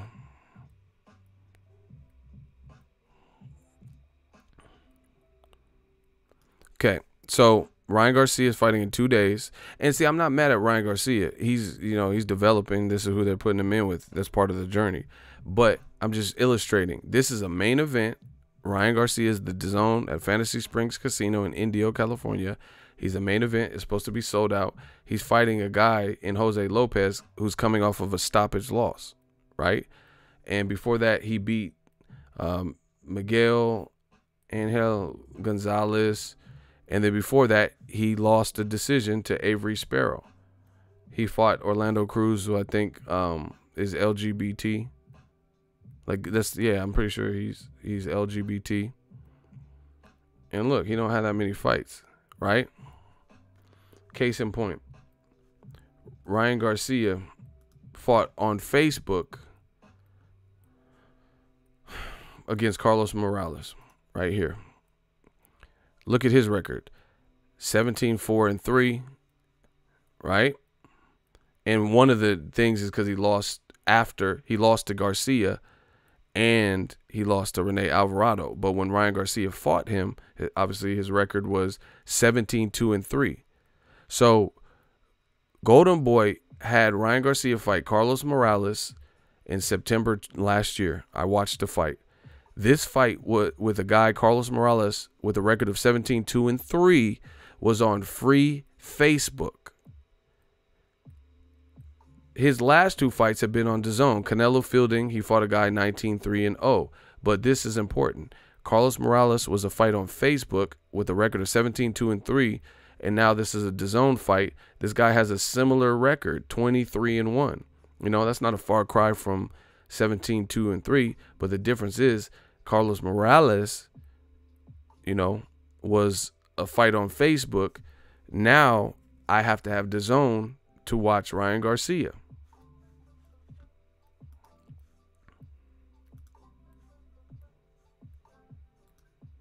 Do you guys understand? Do you guys feel what I'm saying? Do you understand what I'm saying? Like, basically, so it's not like Ryan Garcia, they felt he was ready for a huge jump up in competition, and then they put him in there with the insanely different quality opponent, and now it's on Dazn, so I got to pay for it. You're fighting similar quality guys, you know, similar record guys, but the difference is I have to have a subscription now versus last year before Golden Boy teamed up with them. They were putting fights like that on Facebook. So what's more convenient for the consumer? Ryan Garcia versus Carlos Morales for free, you know, with fine ass what's that girl from 106 in Park that was working with them? She fine. I can't think of her name. But bottom line is I could have watched Ryan Garcia versus Carlos Morales, and I did, on Facebook for free. Now you're putting him with a similar quality guy as the main event to fill a date on Dazn, but I would have to pay for that. You know? So, like I said, the price point of Dazn going up. So basically, I got to pay like $20 because I don't know if the price kicked in, but I think it kicked in this week. Roxy, yeah, she fine ass. Anyway, so now, okay, I want to watch Ryan Garcia. Now I got to pay for the next 30 days. I got to pay $20 to watch a fight. And Ryan Garcia fought similar competition on Facebook. Carlos Morales is similar to Jose Lopez in terms of record and accomplishments and what happened. And Ryan Garcia's opponent is coming off of a loss, a stoppage loss. So I'm not mad at Ryan Garcia. He's, you know, Devin Haney and Ryan Garcia, Shakur Stevenson, they got to find their way. But Dazn's going to have to improve, because it's not just, it'd be one thing if Ryan Garcia was fighting this and then they had another big fight this month. But they had Tevin Farmer versus Jonu, which I couldn't watch because I was at Spence Garcia. This is the problem. They got to improve their schedule. It's just the reality of it, you know, because now you have to justify an increase, a price hike. You know, next month, what can I watch on Dazn? Jaime Munguia versus, what's their April calendar? Jaime Munguia versus Dennis Hogan. You know, HBO gives us more than boxing, and they had Jaime Munguia versus Saddam Ali. Jaime Munguia versus Liam Smith, which turned out to be a good fight for cheaper than $20 a month. I don't pay no $20 for HBO. This is the problem. So they keep saying, oh, pay-per-view's dead and apps are the future. All right, okay. It's all about quality. And you have to now sustain your spending habits. You know? So for $13 a month, I can get HBO. And then they were putting on fights, even when they were about to get out the business, they were still putting on Jaime Munguia, Saddam Ali, Jaime Munguia versus Liam Smith, which to me is a better fight than Jaime Munguia versus Dennis Hogan. Jaime Munguia is a champion, you know? But now the difference is, since I haven't paid $100, I'm going to have to pay $20 to watch that. I mean, we'll see. We'll see how this play out. So that's my time. Y'all let me know. I don't know if you guys feel what I'm saying or what. He said any relation to Hulk Hogan. They just have to have like beef fights. Like, you can't just, you can't expect someone. It's about value. You can't expect someone to pay $100 up front and you haven't been out a year, you know? So I'm really looking at that $20 price point, because I don't see why I would pay $100 just for Canelo, you know? So then that's like buying a pay-per-view. A $100 pay-per-view at that. So Dazn, they just need to make competitive matchups. That's what I'm saying. You're new. You're doing it your way. You're trying to innovate. You want to make an omelet, you got to crack some eggs. If they put quality fights on, then I will purchase it without fail. I don't have like I said, I don't have nothing against anybody, but Demetrius Andrade, if he fights Golovkin, I will support the fight. Who wouldn't? And even like Top Rank, they've aligned themselves with ESPN, which is a big US, and they have outlets in the UK. They're just bigger already, so they have a bigger and better catalog for 5 times cheaper. It's $4.99. You can use the link to sign up, on my page, but it's $4.99. So I don't really fancy Tom Schwarzenegger, versus Tyson Fury, but it becomes more acceptable at that $4.99 price point because I'm not going to cancel because he's fighting. I don't really care about that fight, but I'm not going to cancel it because I'm angry when there's other shit on there that I like UFC. They put on some good Masvidal, Darren Till. That was a good fight. Baseball's coming up. They just had the Wonderboy knockout on ESPN Plus. So the more content and the more quality you have, the more you justify it. Also, the cheaper price point. Now, even ESPN Plus, I'm just keeping it a buck. Even ESPN Plus, if their price point was $25, then I would have to assess, is that worth it? Is it worth it for what I'm getting? But at $4.99, that's a steal. To me, that's a steal because they have enough content ongoing to sustain it. They're doing a good job scheduling, so it doesn't really conflict as much. Occasionally it does, like Crawford Khan and Danny Garcia, Adrian Granados, but it's not like every Top Rank fight card is coinciding with an Al Heyman card that's bigger. So I don't know. We have to see what Dazn does. I'm over it. That's my thoughts. We'll see what decisions, but they're gonna have to get aggressive, and I think, and they can do it, but it's gonna take a risk. My thought process would be like, fuck, like, see, this is the problem with promoters and like networks and all this shit. They want to do what they want to do instead of just listening to the fans. You listen to the fans, you go farther. Period. Like ESPN Plus, they got rid of the Dan Raphael show. Wasn't getting enough traction. People wasn't watching it, because maybe they don't like what Dan Raphael say on Twitter or whatever the situation, right? Same thing with this Dazn thing. If they listen to the fans and do what we're asking, then you got clients and customers for life. Put Triple G in there. Fuck the Brandon Adams fight and Camille and all this stuff. Put him in a challenging fight that fans want to see, and then who cares if he gets it? If he gets past Jamal Charlo or Demetrius Andre. Obviously, Andre's easier to make because he's on. Why are they talking? That's what I'm saying. Why are they talking about Andre versus Mad Selesky, who just got knocked down by Gabe Rosado, right? In a fight he was winning. Why do I want to see Triple G versus, why do I want to see Andre versus that instead of Andre versus Triple G? But if you're trying to protect Triple G to try to keep him warm for Canelo Triple G3, you got to take some gamble. How can you only take gambles on your spending? To nab Triple G, you're throwing him crazy amounts of money that no one else is going to pay him, right? Just to land him. And then now you're trying to not put him in a compelling fight because you think he might possibly lose, and then that might hurt the Canelo. You just can't play it like that. So the best thing they do is do like in my opinion, this is just my opinion, do a little tournament, make the in-house fights that they can make that keep people. So like Dazn needs instant classics like ASAP because they're at a higher price point. So you got Golden Boy, they got Miguel Berchelt, him and Tevin Farmer. That's a good fight, and interesting stylistically. Berchelt, he's a Mexican fighter, pretty big. He goes for broke.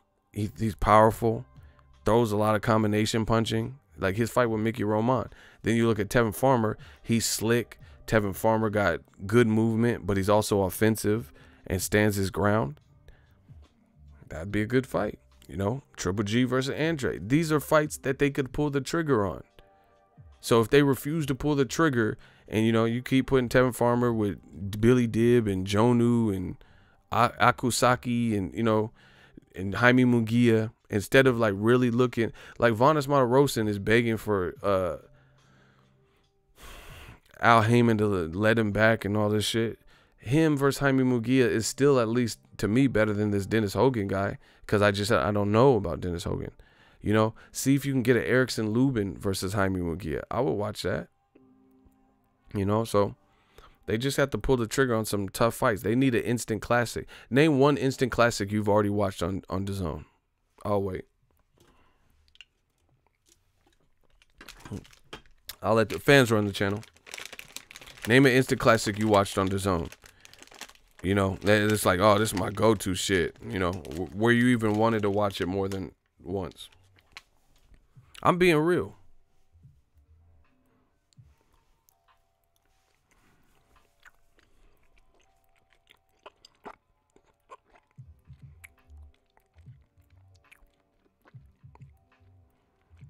Name a DAZN instant classic, yo. He said that price increase was pretty classic. I'm done, bro.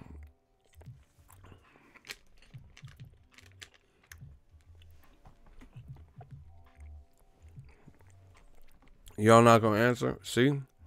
That's why they can't beat new media.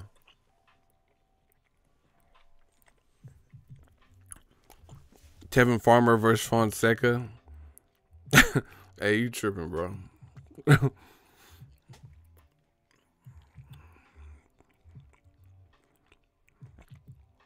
Like, they don't even have Kane versus Eilena's cousin type fights on there. That was a good ass fight. Kane on Menace Society. They ain't even got nothing like that. Hey, which one of y'all Kane? Man, who wants to know? A friend, homie. I'm Eilena's cousin partner. She don't like the way you been dogging her. I don't either. So what? We supposed to fight over a bitch? I think you need to watch who you calling a bitch, partner. That was a better fight. When Kane got ran up on. Eilena's cousin pulled up on him on some real shit. So what we supposed to fight over a bitch? I think you need to watch who you calling a bitch, partner. She don't like the way you been dogging her. I don't either. That motherfucker had that neck, that D'Lo Brown neck. Hey, like, you old fidgety ass motherfucker. Y'all gotta watch Menace. That motherfucker. Hey, which one of y'all came?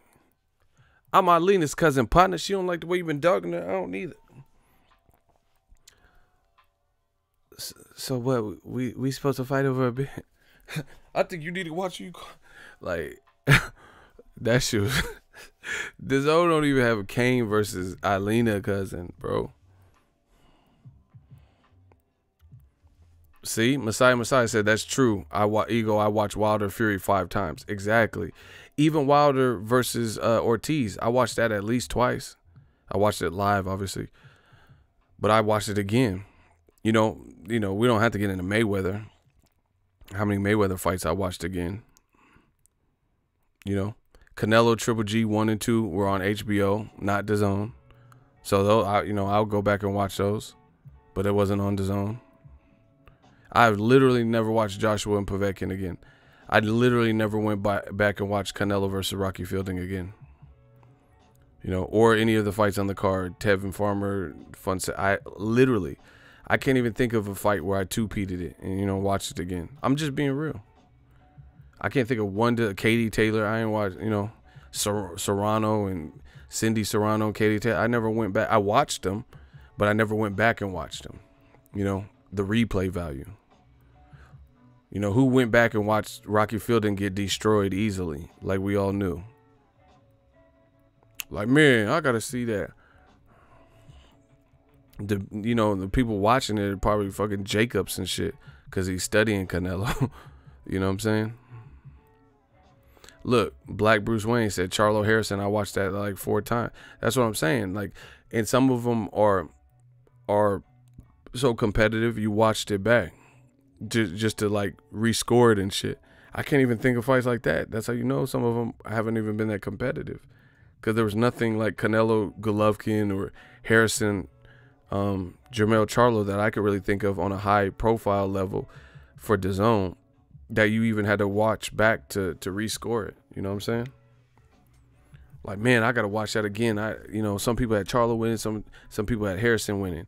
I gotta watch that again. I can't even think of something like that. So they gotta improve in that way, in my opinion. And like I said, Bob Arum, Al Heyman, they have a track record. They've put on big events. Juan Manuel Marquez versus Manny Pacquiao, Part 4.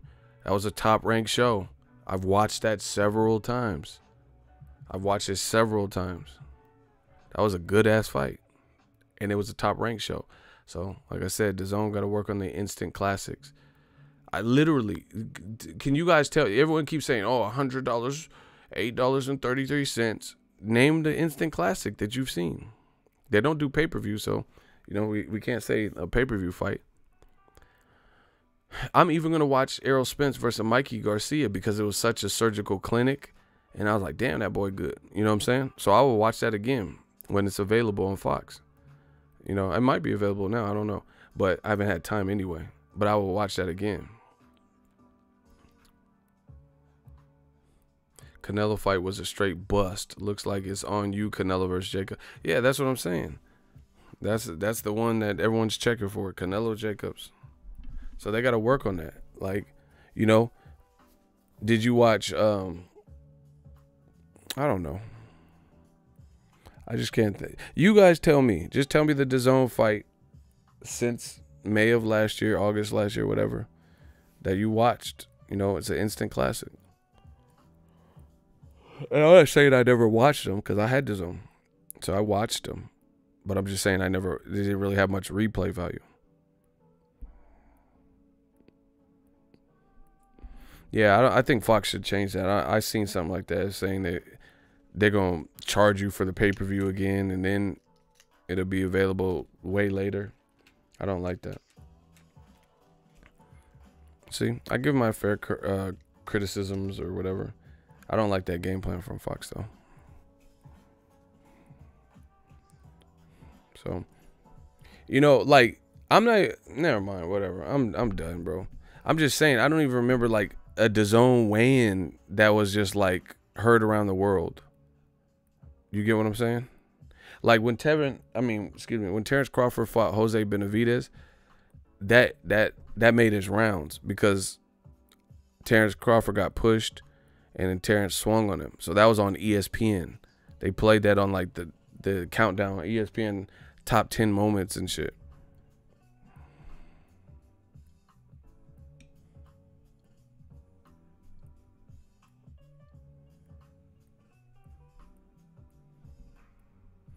I don't think that Clarissa Shields Gabriel fight was on DAZN. I think she fought Hannah Ranking on DAZN. I think she only fought on DAZN once. So that Gabriel fight was on Showtime. So that's sad, bro. That's sad when people are trying to think of ones and then you're like, nah, that was Showtime. Yeah, I think Clarissa Shields only fought on that Kansas City card, that at the Barnyard with Gerald Miller, and that was against Hannah Rankin. So the Clarissa Shields was on Showbox. I'm pretty sure. Human Encyclopedia. I'm the boxing encyclopedia. See, that's sad. When Ronald Finkley was really, no, I know, he said my bad. No, that's sad because you were really trying to help to think of one, and then it still wasn't one. I'm out, bro. I'm out. That's what I'm saying. It's just the whole experience. I remember watching HBO boxing, watching the weigh-ins, just the way they film it and just the experience there and stuff. Okay, here, I got a question. Does DAZN's YouTube show the weigh-in? You guys hear me? When they do a press conference, does DAZN show it on YouTube live? Do they live stream it? No, this is a really good question.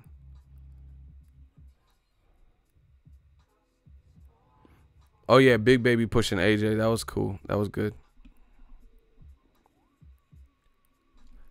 Oh, hold on. So DAZN doesn't live stream the weigh-in or press conference, the final press conference? See, that's another thing. See, and this is why it might be premature for the app taking over with no network type shit, because Showtime does that. HBO did it. You know, see, that's what I'm saying. Dazon's coming in trying to change too much.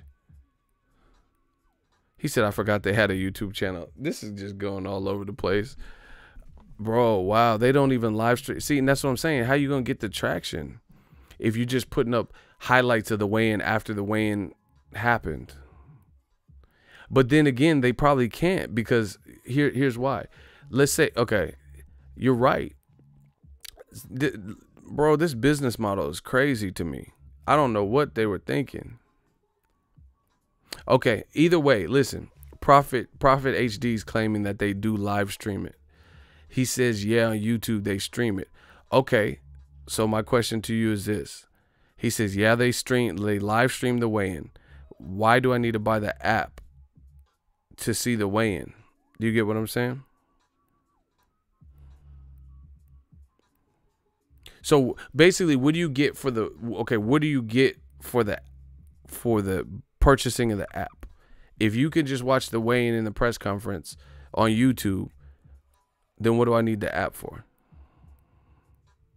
See, the other people's business model, HBO, Showtime, they're going to give you the press conference. They'll do a live stream on their Showtime boxing page. They'll give you the weigh-in, you know, so you can see the weigh-in on YouTube, Showtime boxing. The things that help build the excitement. But to watch the actual fight, you have to have Showtime. You know, like UFC. They'll do UFC embedded. You can find that on their YouTube channel, right? They're doing that to build up, but then you have to order the pay-per-view. You have to have ESPN now to watch the fight, the ESPN Plus or whatever.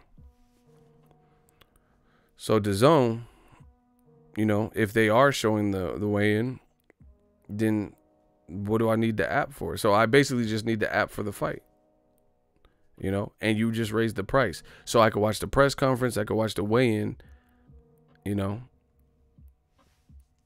I don't know, bro. It's missing some thought, obviously, a lot of it, DAZN. I don't know. We could, I'm done, bro. It is what it is. I said my piece, you know. Good luck to everybody. I'll cover anybody's event, whatever. It's just, I see, it's like, I don't think they think about some of the things that seem very practical from a business. Like I told you, I used to work at Lowe's. They have certain things where they have coupons. They know the other coupons that they have. And it said, this offer cannot, it says in the small print, 15% off. This coupon, this offer cannot be combined with any other coupon. DAZN went from a $9.90. Just somebody answer this, and this is my last thing. I'm done for this video. DAZN went from a $9.99 price point, doubled that, expecting to get double the revenue, I'd imagine, right? But then they scheduled their biggest two fights that we know about, Canelo and Jacobs, and Anthony Joshua and Miller, within 30 calendar days of each other. So if you pay $20 for Canelo Jacobs, the subscription will not run out before Anthony Joshua fights Gerald Miller. So in essence, even though you hiked up the price, it's still like you paid $9.99 for their best fights. You paid $9.99 for May, basically, and then you get the June 1st fight. So how does that make sense? Why would they do that?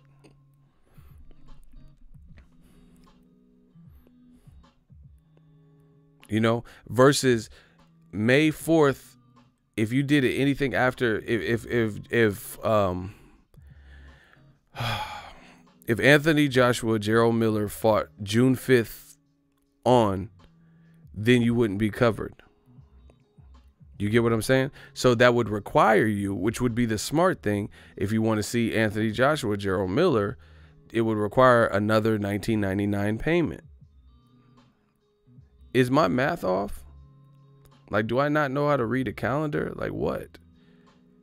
So even though they hiked up the price, you could watch both of the fights and just cancel it before, and you're good up until the second fight.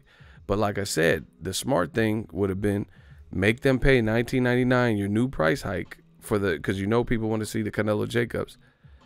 And then the very next month, June 5th and on, put the fight out, push the Joshua fight 30 days out, more than 30 days out, 31 or more days out. Now they got to get the $19.99 again. Now they got $40. And this is simple mathematics, people. 20 times 2 is always better than 20 times 1. So you could get $40 per person for your best fights if they wanted to see both fights. But now you're guaranteeing that some people to save. Okay, common sense. You did a 30-day free trial. People abused that. People were signing up under 18 different emails and all that. So you're probably getting rid of that. So if people were doing all that to watch it for free and get over on you, then why on earth would you put your best fights within 30 days of each other, which happens to be the length of time that you're billed for, and you can watch both Canelo and AJ for $19.99? How does that make sense? Even with the price hike, So they should have just fuck around and hiked the price up to, $60 just to make sure they got more money up front. Like, that doesn't make sense to me. Like I said, any other business like Lowe's, when I worked there, they have things in place so you can't do that legally. You know what I'm saying? Like not legally. That's probably OD, but you can do it. Like, they're not going to, it's like they anticipate how people would double dip and use multiple coupons, so they prevent you from doing that. You get what I'm saying? It'll literally say on the coupon, just go to Best Buy, go to Lowe's. I worked at both of them. It's the same thing. Simple business practice. Look at if you have a 10% off coupon, 15% off. Most times in the small print underneath it, it'll say this coupon cannot be combined with any other sale or offer. This cannot be combined. You cannot use this coupon with another coupon, because they know what the fuck customers would do. Customers be like, hey, I got this $50 coupon. I got this 10% off coupon. I got this 50%, and then people would go crazy and they would lose money. So they actually do a little bit of forward thinking to prevent that. Joshua was supposed to fight, maybe that's why, because he was supposed to fight on April 13th in Wembley, and then that got all fucked up. So maybe Madison Square Garden, June 1st was the only day open. I don't know, but I would have put Joshua in April, or whenever, any time after June 4th, to force people to pay more for your better fights. But they put them so close together that you could get 2 for the price of 1. So who's not gonna get 2 for the price of 1 when you could do it? There's no provisions that would prevent that. There's nothing they could do. What are they gonna do? Change it and say it's $19.99 for 14 days now? Just to make you pay twice? You got to think of this stuff. Bro, I used to watch movies, right? And I used to always spot like continuity errors, or like in the movie Commando with Arnold. Remember when I told you I would save you? I lied. There's a scene where I forgot if it was a Lambo or Ferrari. It was a yellow sports car, and then it flipped over. It had a bunch of scratches. Arnold lifts the car up because it fell on its top, and Arnold was like, and he lifted it up, and flipped it back the correct way, and then he got in and started driving. When the car wrecked, it was like this big wreck, which caused it to flip vertical, and it had hella scratches on it, and you could see. And then if you watch that scene in the movie, Arnold flips the car over, and then the car's mint condition. Like, all the scratches that were on the side from the wreck were gone. Those are continuity errors, because maybe they shot it before they put the scratches on, and and it didn't make sense, because how them scratches disappear. So I used to always find these little glitches in movies and stuff. This is not, I told you, I've always been real good with riddles and puzzles. This was something easy. This wasn't even, I didn't have to do anything. I just simply thought about in my mind. I didn't have to look at nothing. Damn, Canelo's fighting your best fights are Canelo and AJ by far. Canelo's fighting May 4th. Joshua's fighting June 1st. Wait a minute. 20 a month. Maybe that's why they raised. Maybe they knew about it, and then that's why they raised it to 20. So to get $9.99 twice, I don't know, but shit, you got to make profit, and business is cutthroat. I would have raised that shit to 80, motherfucker. I would make y'all pay.